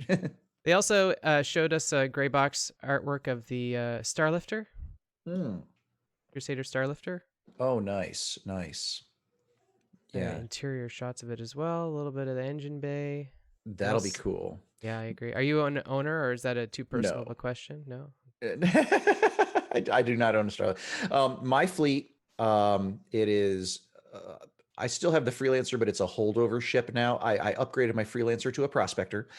I bought a Mercury Star Runner, and I have not the Greek. Come on, the Cyclone. I have a Tumbrel Cyclone, and let's see. I think that is it. Yeah, very few ships. Oh, duh. My character is going to be a reporter, and Okay. I got a Reliant Mako as well. That's it. Okay. Yeah. I'm pretty excited Oh, for the field reporting stuff too, whenever that oh, comes out. and I just remembered, geez, can you tell I haven't played that much? I have a Super Hornet too, and that was something that like I got. Um, I won a Merlin in a trivia contest about Star Citizen, and just over time, I kept cross chassis upgrading it and upgrading it and Nice. upgrading it until I finally had a Super Hornet. That's how they So get you. yeah, yeah, little by little, little Yep. dings here and there. Yeah, but I've sworn off buying any more ships. Yeah. I'm good with that. Um, yeah, it's been tempting to pick up a. I'm trying to remember what was the latest one that really kind of got my attention. Um, can't remember but there was one. Oh, it was the 600 actually. Hmm. I thought about getting a 600i, but then I thought, no, I like the Mercury better. We'll just keep that. So Yeah, the Mercury is a great ship. yeah, Yeah, hopefully I can't wait. there was some updates actually with it on the roadmap. I think they got 9 features done on it. So Mm-hmm. they must have the I don't know whatever. Maybe the Prowler team is working on it. I Whoever don't even. was I don't know. yeah whoever's in 3.9 working on ships. It's like they stopped working on whatever they were working on. They switched over to working on 4.1 now. Mm-hmm. Yeah, yeah. Well, that'll be good. No, I'll be glad to see the Mercury in there, and I feel like that ship that fills a good role. And it's like a combination of a Freelancer and a Herald, and so though I have those two ships in my inventory right now as placeholders. Okay, the Herald's a fun ship. Yeah, yeah, giant engine with a seat and a comm array. Yeah. So And it's yeah, always been a fun ship. It's been around like as long as I can remember. So yeah. I remember back in the day when Lisa Ohanian was working for CIG, and she was in charge of talking about ship shape, and she introduced the ship and was talking about it and stuff when it was brand new. Some more memories from the past. yeah, well, it's good. We need to remember our history. It's so important. Also, oh, sorry. Something else they talked about in IC yesterday was Aaron Halo. So it's the first time we get to see some Ah, concepts of the Aaron yes. Halo in game. That'll be cool. That'll be Hmm. cool to see. Yeah, that's the big old asteroid belt. Yeah. Yeah, that'll be cool. And that is going to open the door for a whole lot more mining, which is why I'm glad they've expanded the mining possibilities now with volatiles and stuff. I see a lot of prospecting in the future once they get that in the game and functioning properly. No pun intended there, right? Oh, yeah, right. Exactly. One thing I guess that's special about the air in Halo is that it's too dense that you can't transit it through your quantum drive, whatever like that. You have to go through these gates, transit the air in Halo. Mm-hmm. Mm-hmm. Yeah. Yeah. We gotta fly manually through the field. So Yeah, no, that's very exciting. yeah, What it else do will we got be. for there? I guess that's about it from the Thursday. And Yeah. then PvP bounties, I guess, were updated for 3.9. Mm-hmm. Contactless stuff was also added to the roadmap in 3.9. Yep. And now we're doing new Babbage stuff. So Crusader got bumped. How do you feel about that?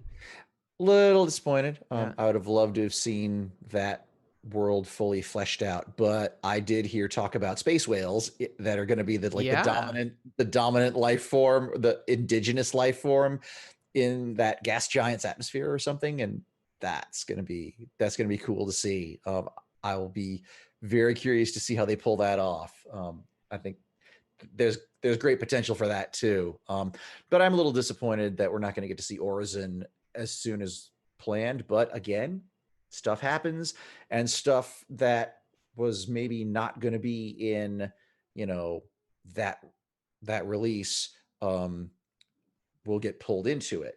It all depends on what the devs are able to produce. I mean, remember this whole landing on planets business, they hadn't even thought was going to be possible. And then one of their own guys just started tooling around for the heck of it at home because that's what programmers do sometimes when they got nothing else to do. And he's like, "Oh no, actually we can do this." And they're like, "Really? We can land on planets?" "Yeah, check it out." And all of a sudden went in a new direction, made the game even bigger in scope. Yeah. Whoops a daisy. Yeah, yeah. Sorry, not sorry though. Geez. Yeah, I think that's one of the big moments for me. I'll always remember in Star Citizen is the first step on the moon. Oh Which was yeah. Daymar, of course. Mm-hmm. And Mm-hmm. it was always in 2.6, 2.0 to 2.6 when the PTU Yep. came online, or Yep. PU came online, and you see your first steps. Like that was a feature that they had in 3.0 is you see your first steps. Yeah. Yeah. That was really cool. That I'll was never awesome. forget that. Yeah. Yeah. So, and also, I'm glad about the space whales. How they are saying this is associated with Crusader, because like I was always wondering, I'm like, how is space whales gonna fit? Like, how does that make any sense in a vacuum? And now we see it in a gas giant. It's like, oh, Yeah. sense. There were artists I remember. I don't know if they worked for NASA or JPL. They were like concept artists, envisioning what the atmosphere of Jupiter would be like, and would there be life forms at all? Would that be possible? And if they did exist, they would look like, blimps with eyes or something. So, Yeah, basically like a whale, right? right, yeah, exactly, yeah, yeah, but just maybe whale shape, but it'd be like a big old gas bag kind of a thing. Yeah. Well, So, quite an adventure here. hmm so anyway, yeah, I'm really looking forward to doing some more. Maybe I'll jump in after this. So, what else do you got for the future then? You talked about you got Operation Pitchfork. You're working on the theme for them. Yep, I'm working on that. You just recently did something for the yacht club. So Yep. what's your next 5 years looking like? You think? What do you see in the 5 next 5 years? years. Ooh, well, here's hoping that performing schedule gets back in gear and I get more composition commissions because I'm in that place now where careers evolve and I'm still able to play oboe. I think at a fairly good standard.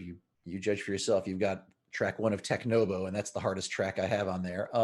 But anyway, um, there is going to be a point where this is maybe not going to work as well as it currently does. And I do not want to be in a situation where I, have to have that very hard talk with the conductor. And it's like, maybe it's time to retire. And I do not want to be in a position where I have to put the horn down and go, oh no, now what? So I am slowly working on building up my composition part of my career. Mm-hmm. And like I said, Ring Dust and the Heroic Flight really helped with that. I have actually been getting serious commissions in, well, and the OPPF piece is a real commission. Marcus is paying me to write this. Mm, okay. And so yeah, I've also gotten some commissions from others, colleagues of mine. We negotiate a price and they pay me in installments, and I write the piece as they pay me. And we've got some really good agreements. I've got a trumpet sonata that's in the works. I wrote a violin sonata for a colleague.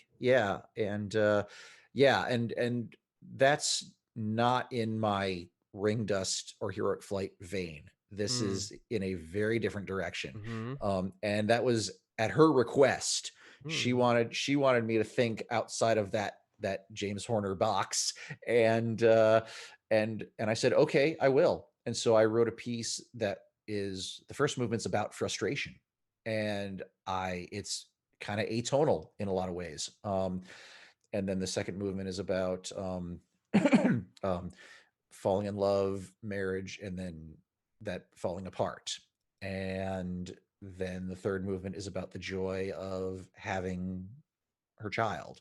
And I basically set those emotions from her perspective to music. And that's a heck of a responsibility, because she's describing life events to me and I'm having to sort of guess and, and sort of picture in my mind's ear, not my mind's eye, what would that sound like, in terms of a violin and a piano playing together.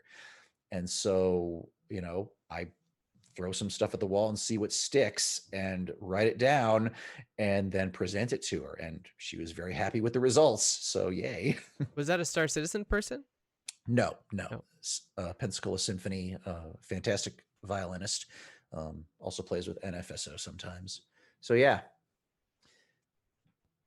The is it Did Ring Dust was that the Pensacola Orchestra as well to No, perform that? that was the Northwest Florida Symphony Orchestra. Oh, But okay. but here's the thing: a lot of these groups in my area, it's like the same people, but they change names Oh, depending on where they're playing. It's not all the same people, but it's many. There are 5 orchestras in my vicinity, about an either immediately where I am, PSO, or like an hour's drive away in the different cardinal directions, except south, because then you drive into the ocean. But if yeah, so these groups usually, there's a pool of really serious full-time level orchestral musicians in this region, and they come from as far as 3 hours away, and they all come descend upon one of these towns or cities, and we play together, and we take it very seriously, just as seriously as the Atlanta Symphony or the Toronto Symphony.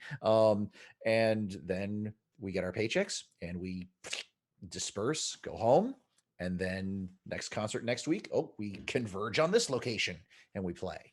So that's the way that works. that's really cool. I've always wondered that actually. Like you guys are just like a rock band basically going from gig to gig. In some ways, yeah, yeah. And music is not necessarily the staple of everyone's lives. There are a lot of people in this region that are able to make it full time as a musician, as long as they also have some teaching job going on as well. A lot of the people that I work with, they're band directors, orchestra, youth orchestra directors. And then there are some people who don't do that at all. The lead bass player in the Northwest Florida Symphony is a criminal defense attorney. And actually his predecessor was also, I think he was a will attorney or something. Like he was an attorney as well. And one of our awesome clarinet players is a high level realtor. So, you know, you make it work. Everyone's got these secret lives. I know Um, it. I mean, I hope that your life within like Star Citizen subcontracting does well and can improve.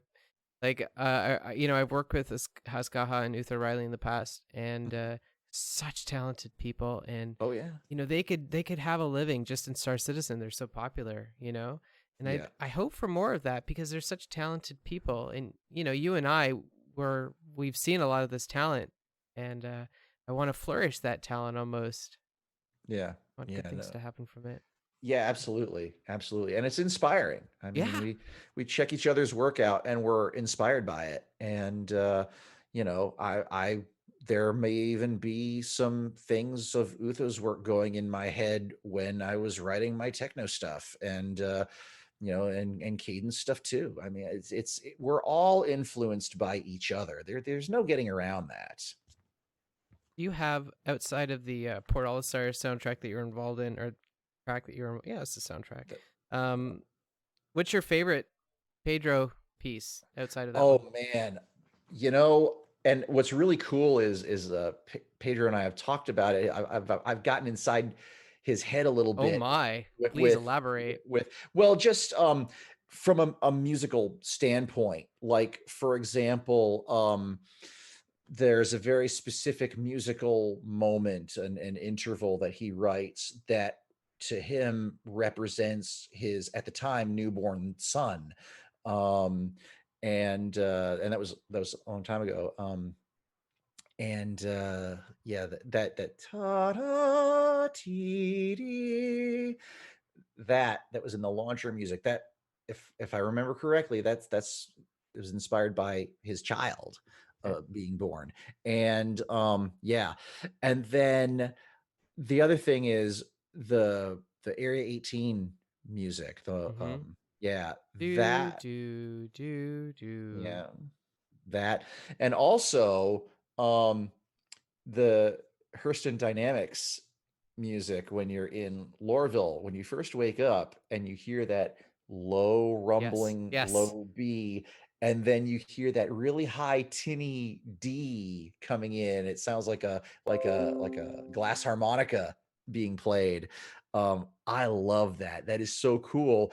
And what he did now, um, in I'm gonna music nerd out for a second here. Please do. That's why I'm Um, here.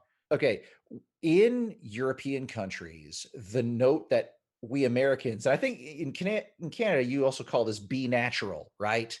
Um, in European countries, that note is actually given the letter name of H. What? I've never heard of that before. I am not joking. This is fact. Okay. Look up a piece by a German composer in B minor, or like Dvorak's cello concerto. Okay. It's called concerto in H minor. And so that note that we call in America B natural, Europeans call that H, and then the D. So he did the initials Hurston Yes, Dynamics yes, in the yes. very beginning Yes, I of remember that this. tune. Mm-hmm. So that is really clever. I love that. And just these little subtle things, if you know what to listen for and you hear him talk about it, it's like, oh my gosh, yes, it's right there. So I'm I very think that's ex- really neat. I'm very excited to see what he comes up with in the future. I really Oh want more of yes. his stuff desperately, because Uh-huh. he seems like he's worked with Hans Zimmer before, right? If I'm not mistaken. I I would not be surprised. I don't remember off the top of my head. Okay. But I mean, he's been writing game stuff now for a little while, for a while now. He's been doing a bunch of things. And have you checked out his YouTube channel? I mean, you must have. Oh yeah, yeah. I listen to him on stream all the time. Yeah, I So mean, he writes some really great stuff. I mean, he was commissioned by the government of Portugal to write a requiem mass. I mean, and this was before he was doing Star Citizen. So the man had massive writing chops to begin with. So, I mean, seriously. yeah, I'm very impressed. Yeah, and for those of you that are watching, go check out Pedro's YouTube channel and look up Requiem Inés de Castro. I think that's what it's called. His Requiem. That was commissioned by the government of the country of Portugal for him to write. So, yeah, I always got get it. chops. I always get a strong feeling of Hans Zimmer. I really thought it was Hans Zimmer. Same dude who did Pirates of the Caribbean. Thought it was Hans. But Okay. anyways, I just hear lots of Hans in his music, and I think Hans is one of the best film Oh yeah. composers out there. Better than John Williams, and you can fight You me on think? that if you want to. It depends on my mood. Yeah. I loved his score to Crimson Tide.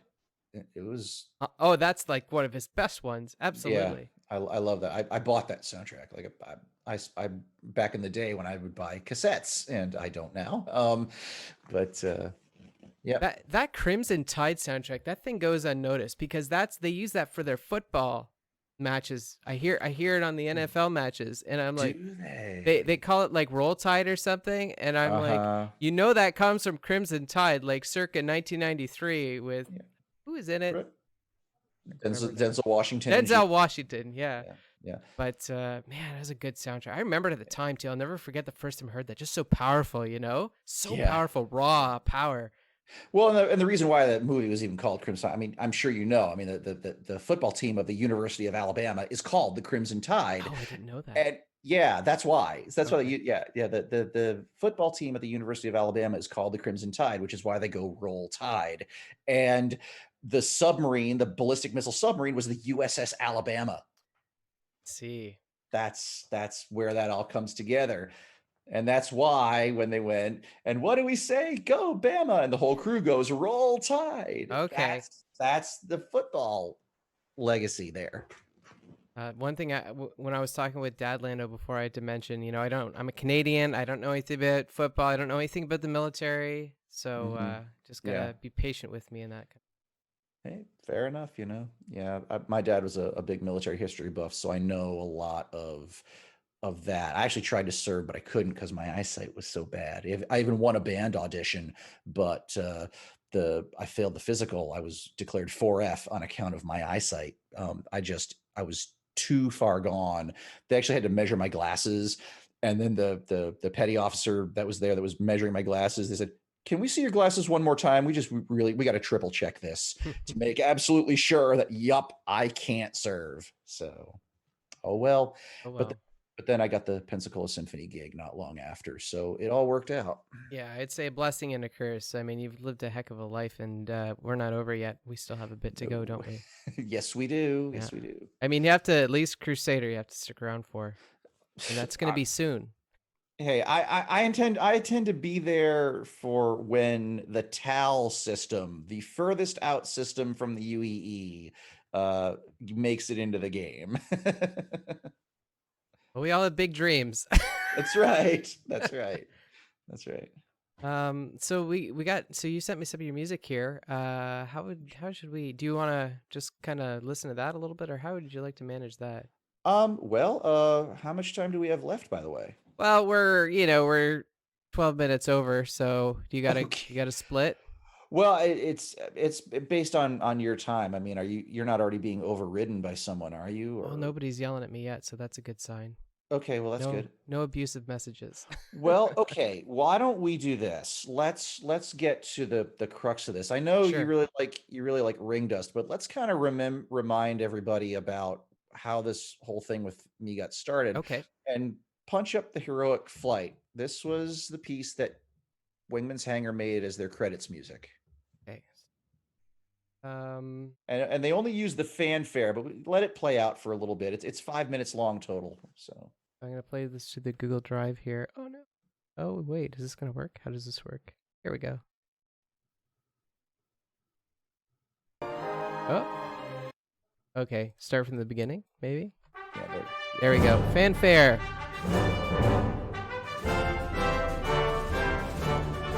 I'm not actually hearing it because I'm guessing it's folks at home hearing it.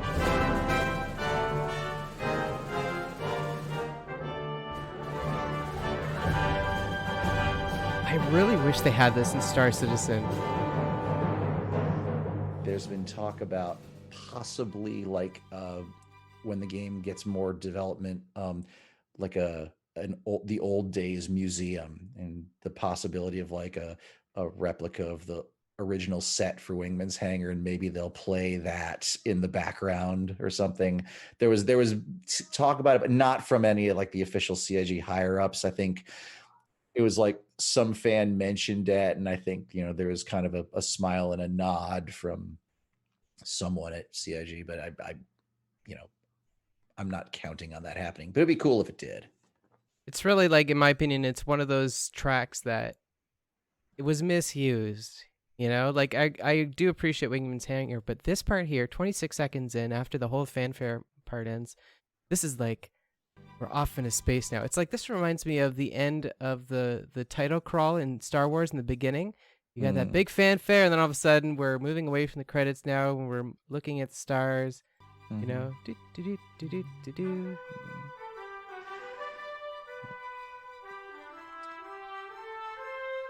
See, and then we introduce a bit of melody. Hey. Yep. Yep.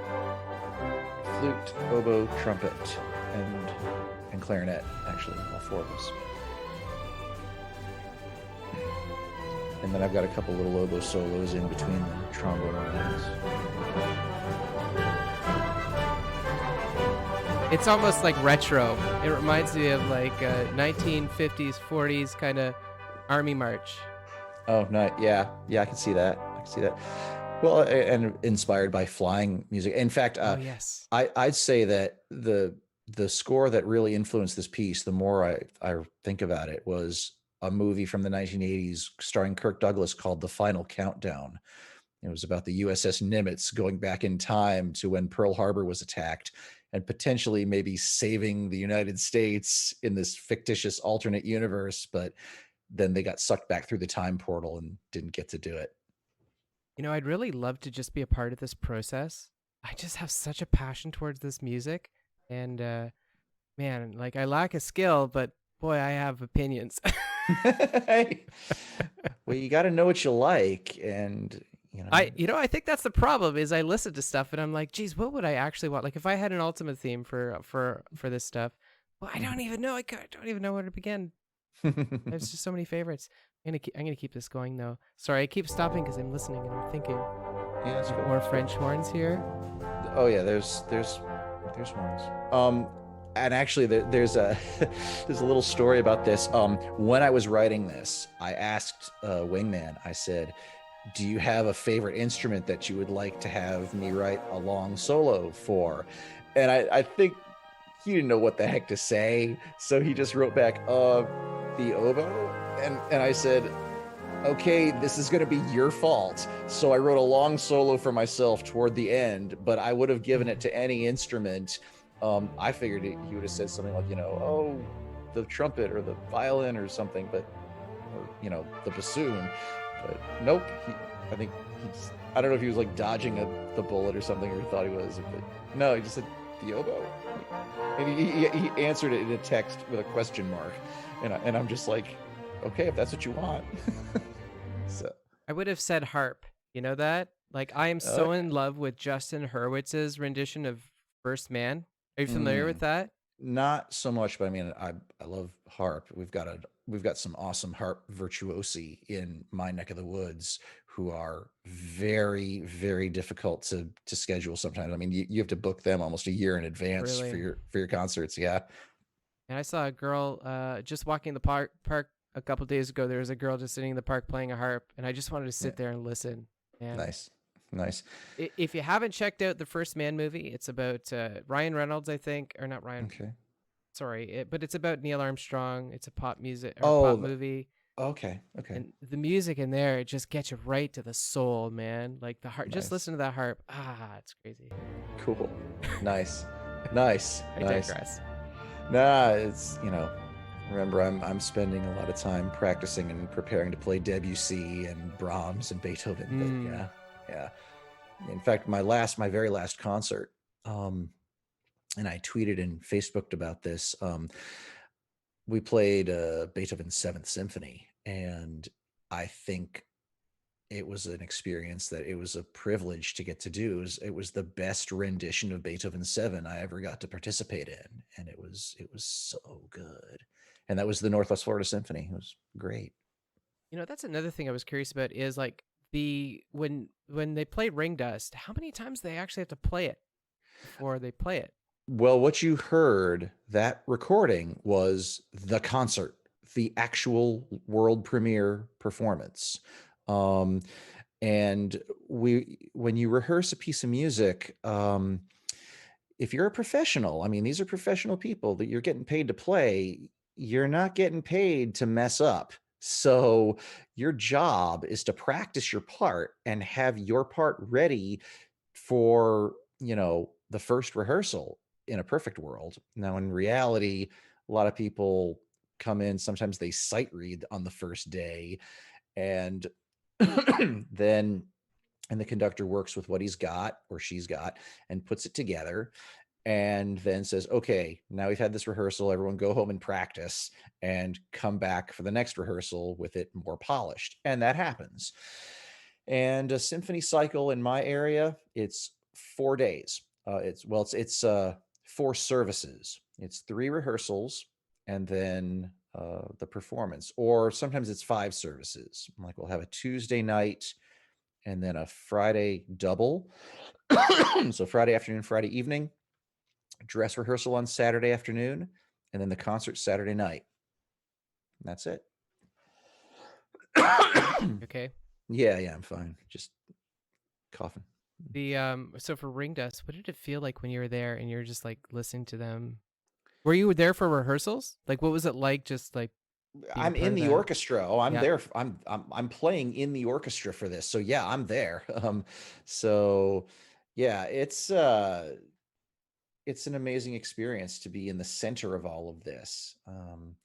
There's there've only been a few pieces that I've written where I have not been a participant in the performance, and yeah, getting to play my own stuff, and I feel like, I'm there, I'm sharing it with my colleagues who are also my friends, which I'm told is not a normal thing in classical music. Yeah, it's like a lot of us, like there is an esprit de corps with the musicians in this region, and um, a lot of us are friends, and we all will get together and go to the bar after a concert or something, and just have a few drinks and celebrate our mutual accomplishment. Hmm. And yeah, it's awesome when we get to do that.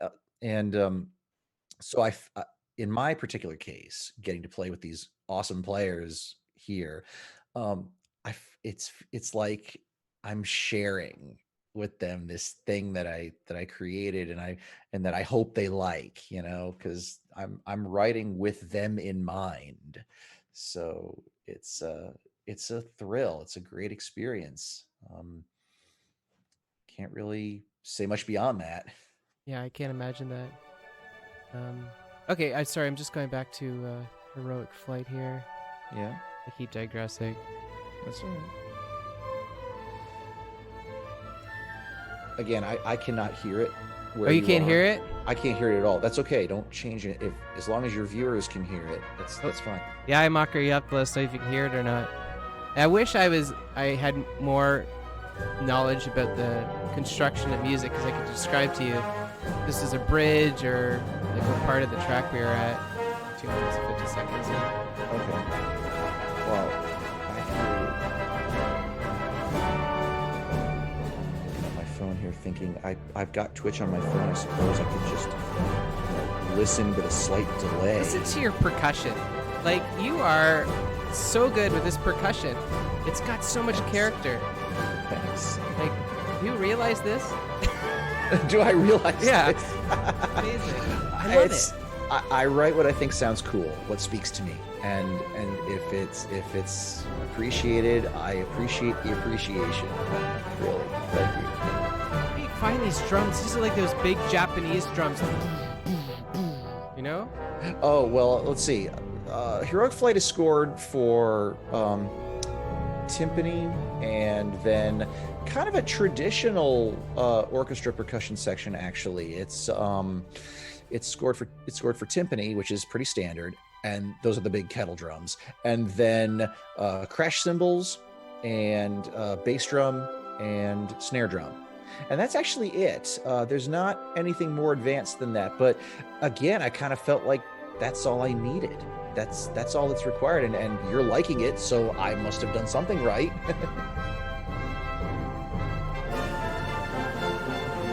Well, percussion is so dramatic. It just gets you right in the emotion.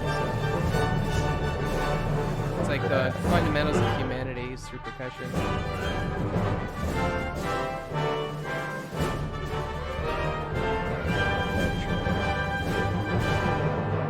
What a great ending.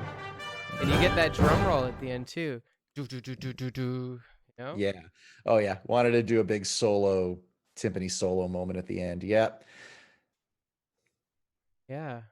Yep. So Gala okay, so that's playback out of cool. it. Well, so what else do you got for us here to look at, play with? Okay. Well, here's something a little bit different. Go into the is it forward reflections. These are my Star Citizen inspired pieces. Okay. Yeah.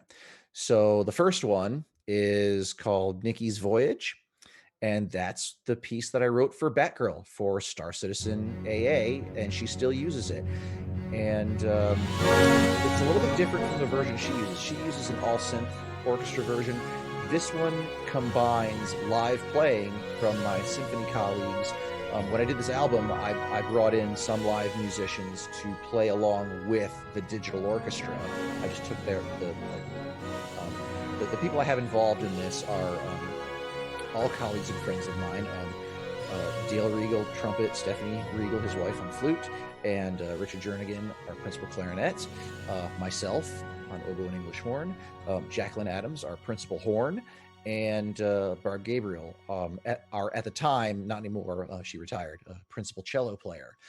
And so those are the folks that are playing live. So if you hear what sounds like a live one of those, that's them. So yeah, what I call the Forward Reflections Ensemble, all of us are contributing to this version of the Batgirl theme.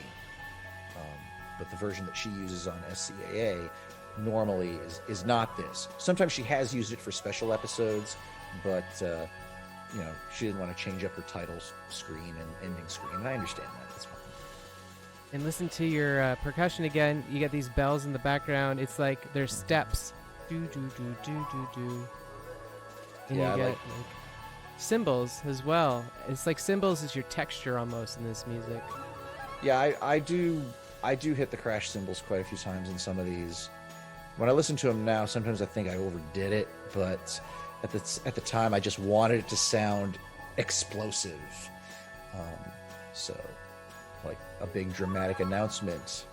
It's the Batgirl show. So yeah.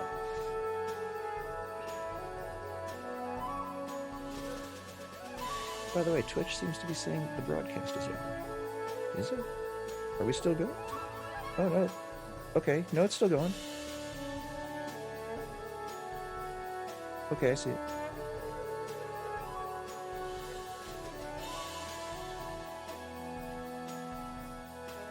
Okay, and I actually can hear it. That's good. Sounds good on your end? Through my phone, yeah.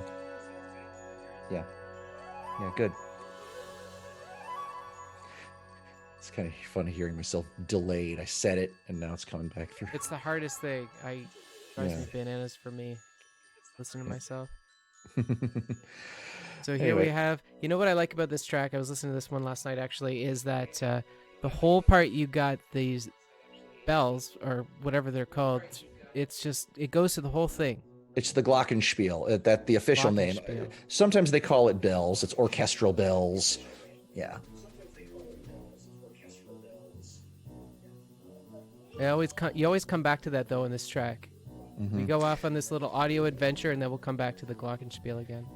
And that's kind of the idea when I wrote this piece was I had already written that fanfare at the very beginning in F sharp major, and then I wanted to expand on it. And so the idea was it's Batgirl flying through space, and she lands at Area 18 or on Terra or some really well-lit metropolis, and then she visits the spaceport and then wanders around the city and then goes back to her ship and flies away. And that was the idea. Okay. It feels like we're definitely in like a city right now, in a marketplace. Are we at the part with me and Richard playing duet? It's a xylophone right now. Oh no, not yet. Do, do, do, do. Okay, no, there's going to be a jazzy moment here with oboe and clarinet. Oh, I think I remember that. Here it is. Here, this is it.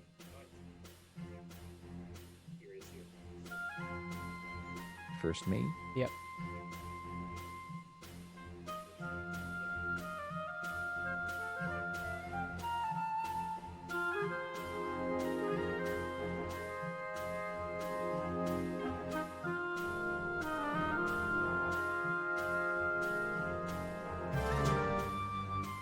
And then we change key. Yeah.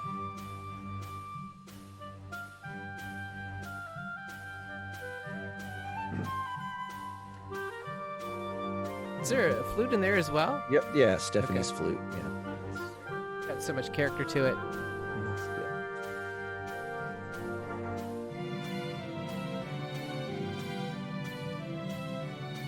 And then we're gonna come back through. It's like going back through the spaceport and then back into the ship. So the piece comes full cycle.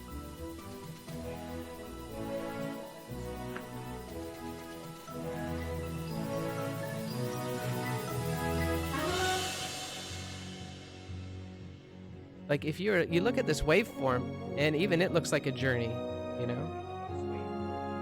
Yeah. Never thought about it that way, but yeah.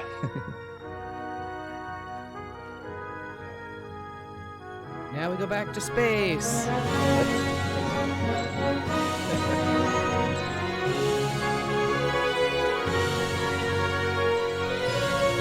Oh, this is wonderful.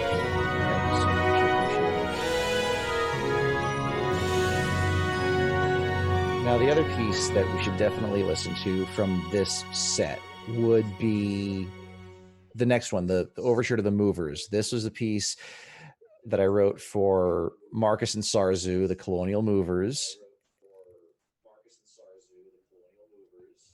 And it originally just had this march featuring the French horn, but now I've added this beginning to it. And this flute melody is Kin Shadow's theme.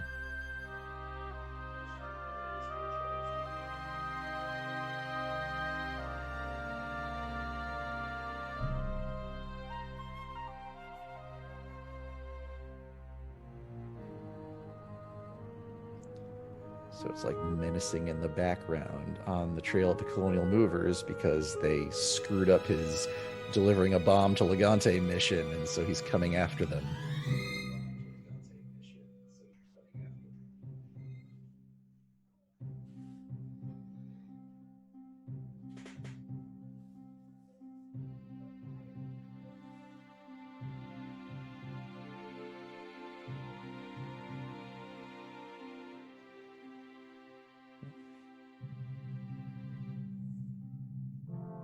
So the real melody will be coming in here. Played by the solo horn. There's the harp. Mm-hmm.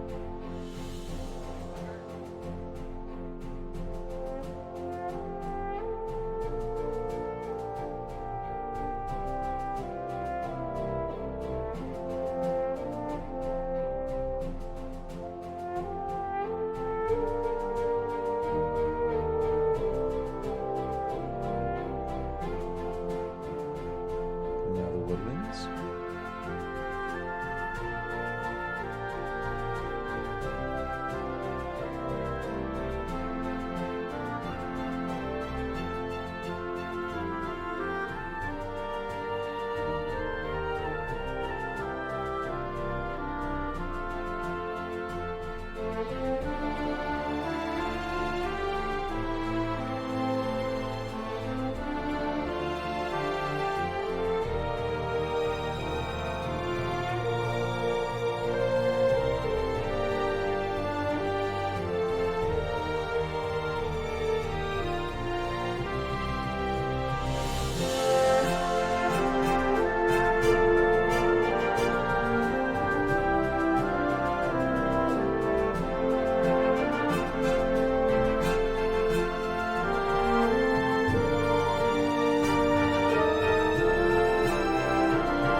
Seems like a romance almost.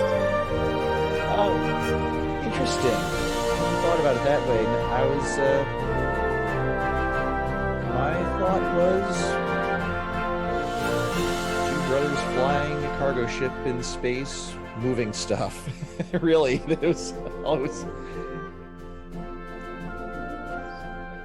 was thinking of.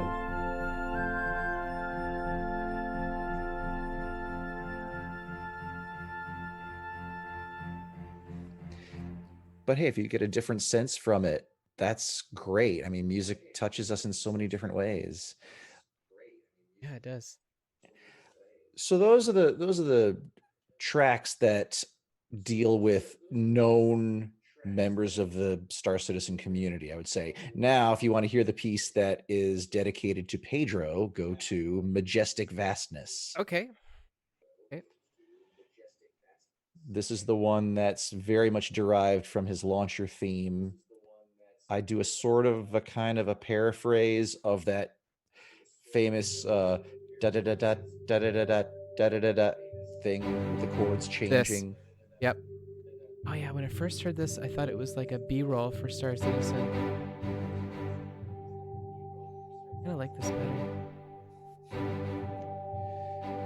What is that noise, that weird noise in the background? That is a marimba doing a roll.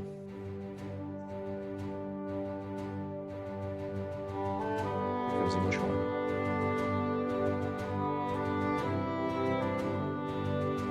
Imagine loading up the launcher and listening to this.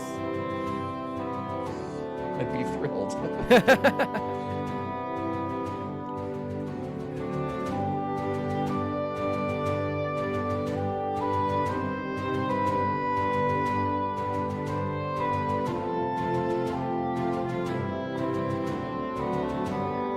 I recorded that melody several times, almost as many times as I did the thing for Port Olisar. My reeds are fighting with me, and so I remember I took a break and I tried to listen to other live English horn playing to try to make myself feel better, saying, see, they crack notes too, but I couldn't find any. And so I was like, okay, get real, practice, make better reeds, and fix this. So I did.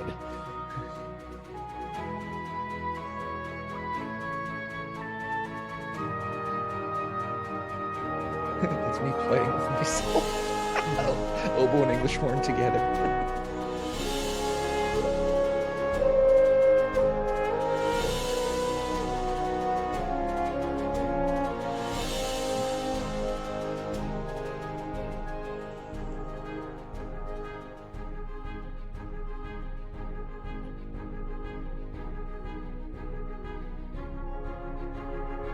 So this is the part that's like the launcher music.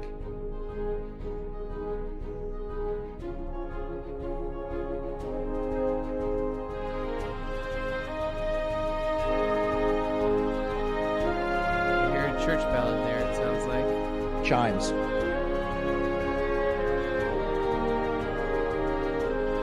Chimes. Those are big chimes. Yep. Tubular bells. Okay.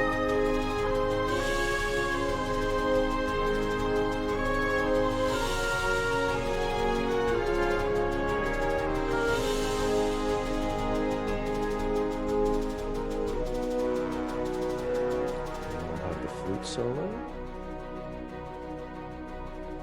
Always movement with you. Everything's very dynamic.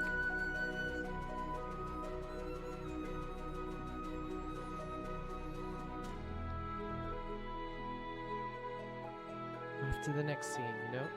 Yeah. It's a journey. Listening to your music is a journey. Thanks. That's.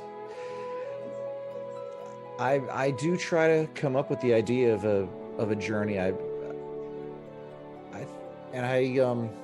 have only recently sort of nailed down what you just said in my own thinking about it. Like it wasn't a conscious thing. I love this flute solo, by the way. Yeah, Stephanie's awesome. Is she played this? This is a recording of her? This is her. Yeah. Yeah. In fact, if you look on, if you do Facebook at all, you can look there. Look in the distant past. I think 2014 or something. And you will see I took pictures of everyone sitting at my microphone, either getting ready to play. Sometimes they're smiling into the camera, and other times they're just playing. But yeah, 6 professional orchestra musicians participated in this. She's even got a vibrato in the flute. Hey, how do you even do that? That's training. That's Wow. she's awesome. Yeah, I've got great colleagues who are all also friends. That was great. Thank you so Thanks. much. Thanks. Yeah, that was the piece that I dedicated to Pedro, and I made sure that he got that one from me right off the press. So I sent that to him specifically. He was thrilled. How do you create a melody? Do you just like put random notes and you're like, that sounds good?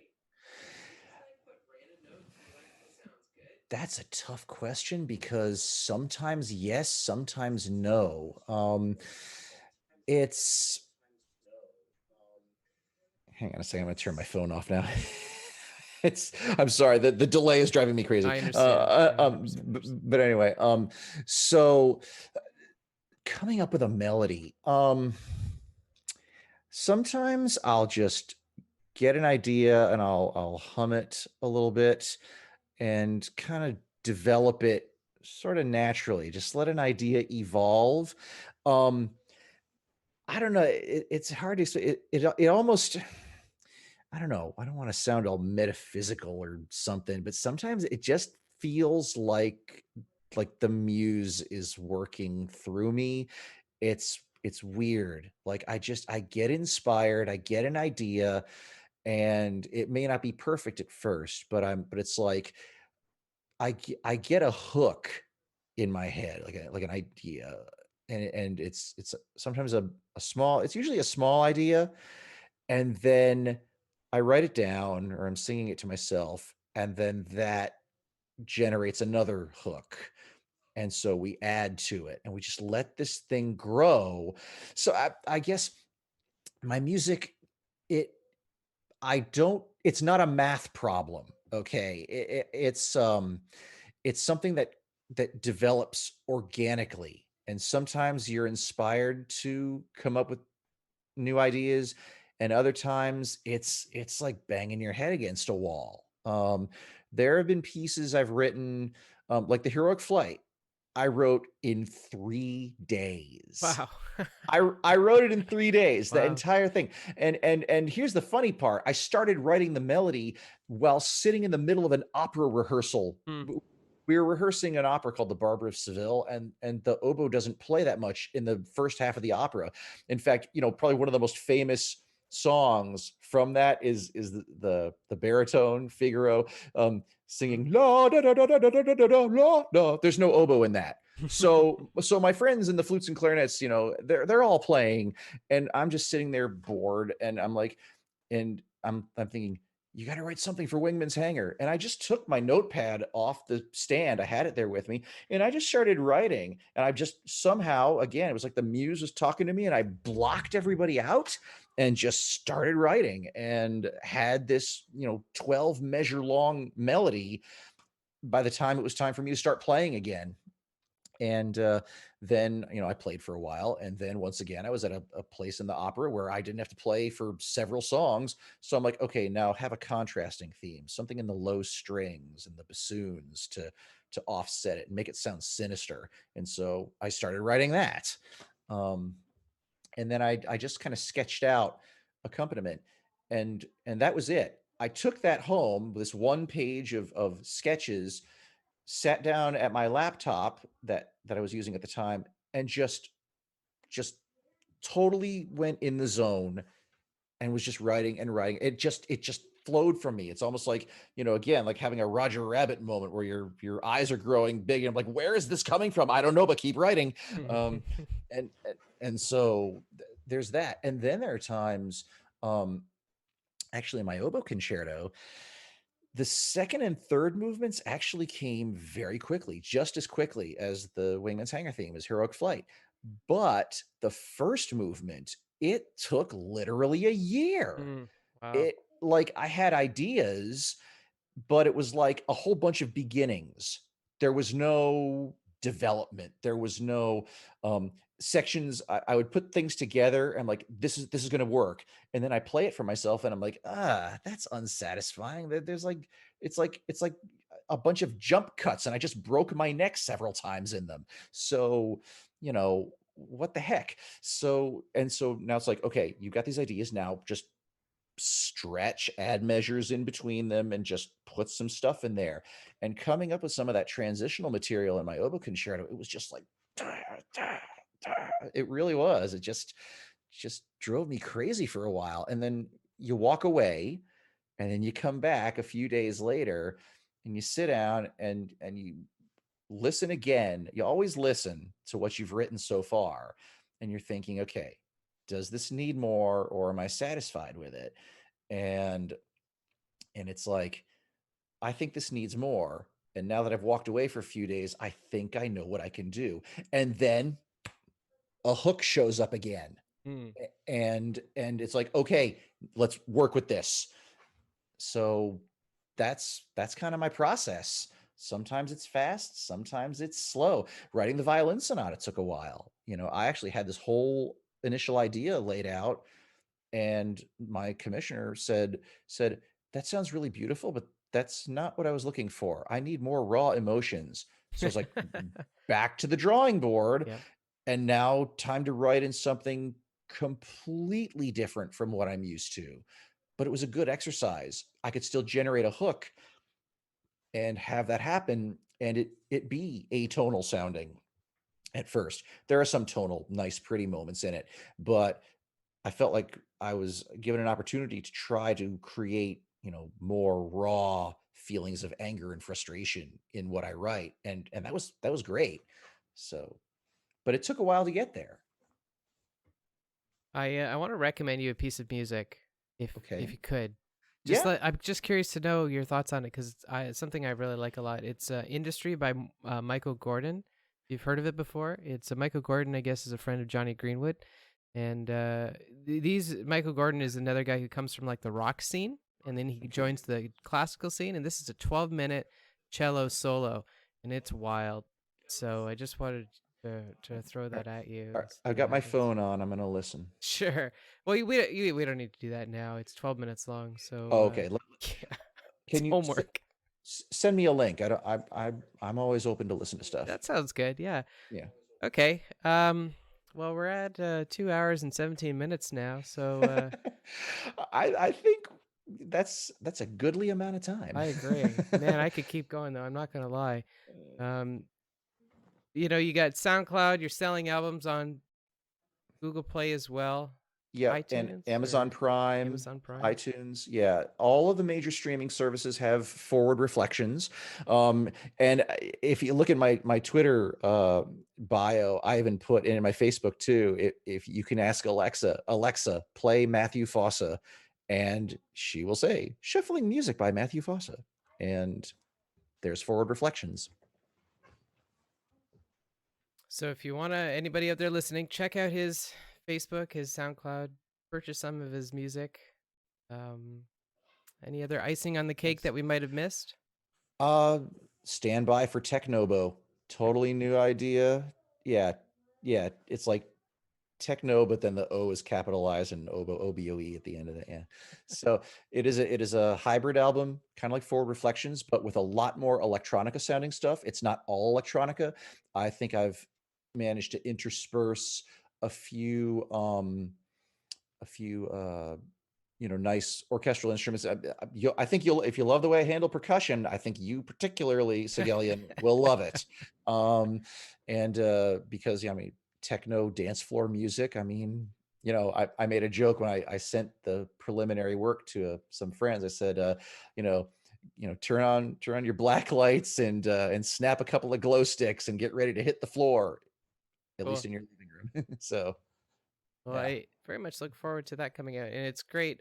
K Penguin's here. He is like the guy in charge of the night crew, and Oh, he is. cool. We're always disagreeing on the music that I should play on my stream because he doesn't like classical at all. He likes the electronic stuff. So maybe what your next music will be is going to be perfect for both of us. Something for everyone. Yeah. That's, yeah. This sort of hybrid I don't think has been done. And that's the other thing, I want to do something. I do want to do new things. And it's gotten, when I've tried to describe it to people, I've gotten mixed responses, some encouragement, and some people going, and I'm thinking, yes, this is where it needs to be. Because if everybody is going yay, then it's like you're sucking your thumb, kind of. It's like you're spoon feeding what everyone wants to hear, but you got to push the envelope a little bit. And combining, classical instruments, especially ones that are thought to be classical only, like the oboe and the bassoon, and not so much the violin, that can cross over pretty well, Yeah, but Lindsey especially, Sterling has proved that. oh yeah, yeah. um so Anyway, yeah, especially like double reeds and stuff. They're thought to be, orchestra or band only. And I'm thinking, no, let's add some nice techno beats and see what happens. So that's what I'm doing. And if some people find that a little bit weird, I kind of feel like good. This is something folks need. This is good. Weird is good, uncomfortable is good. Yeah, I mean, look at what happened at Rite of Spring, the world premiere of the Rite of Spring that caused a riot. Stravinsky had to escape out the bathroom window. Oh my god, that's crazy. Yeah, yeah, yeah. And what was interesting though is the story behind that is, um, it was exactly what I'm talking about with how my idea for Technova was received. They weren't having a riot, but disagreement.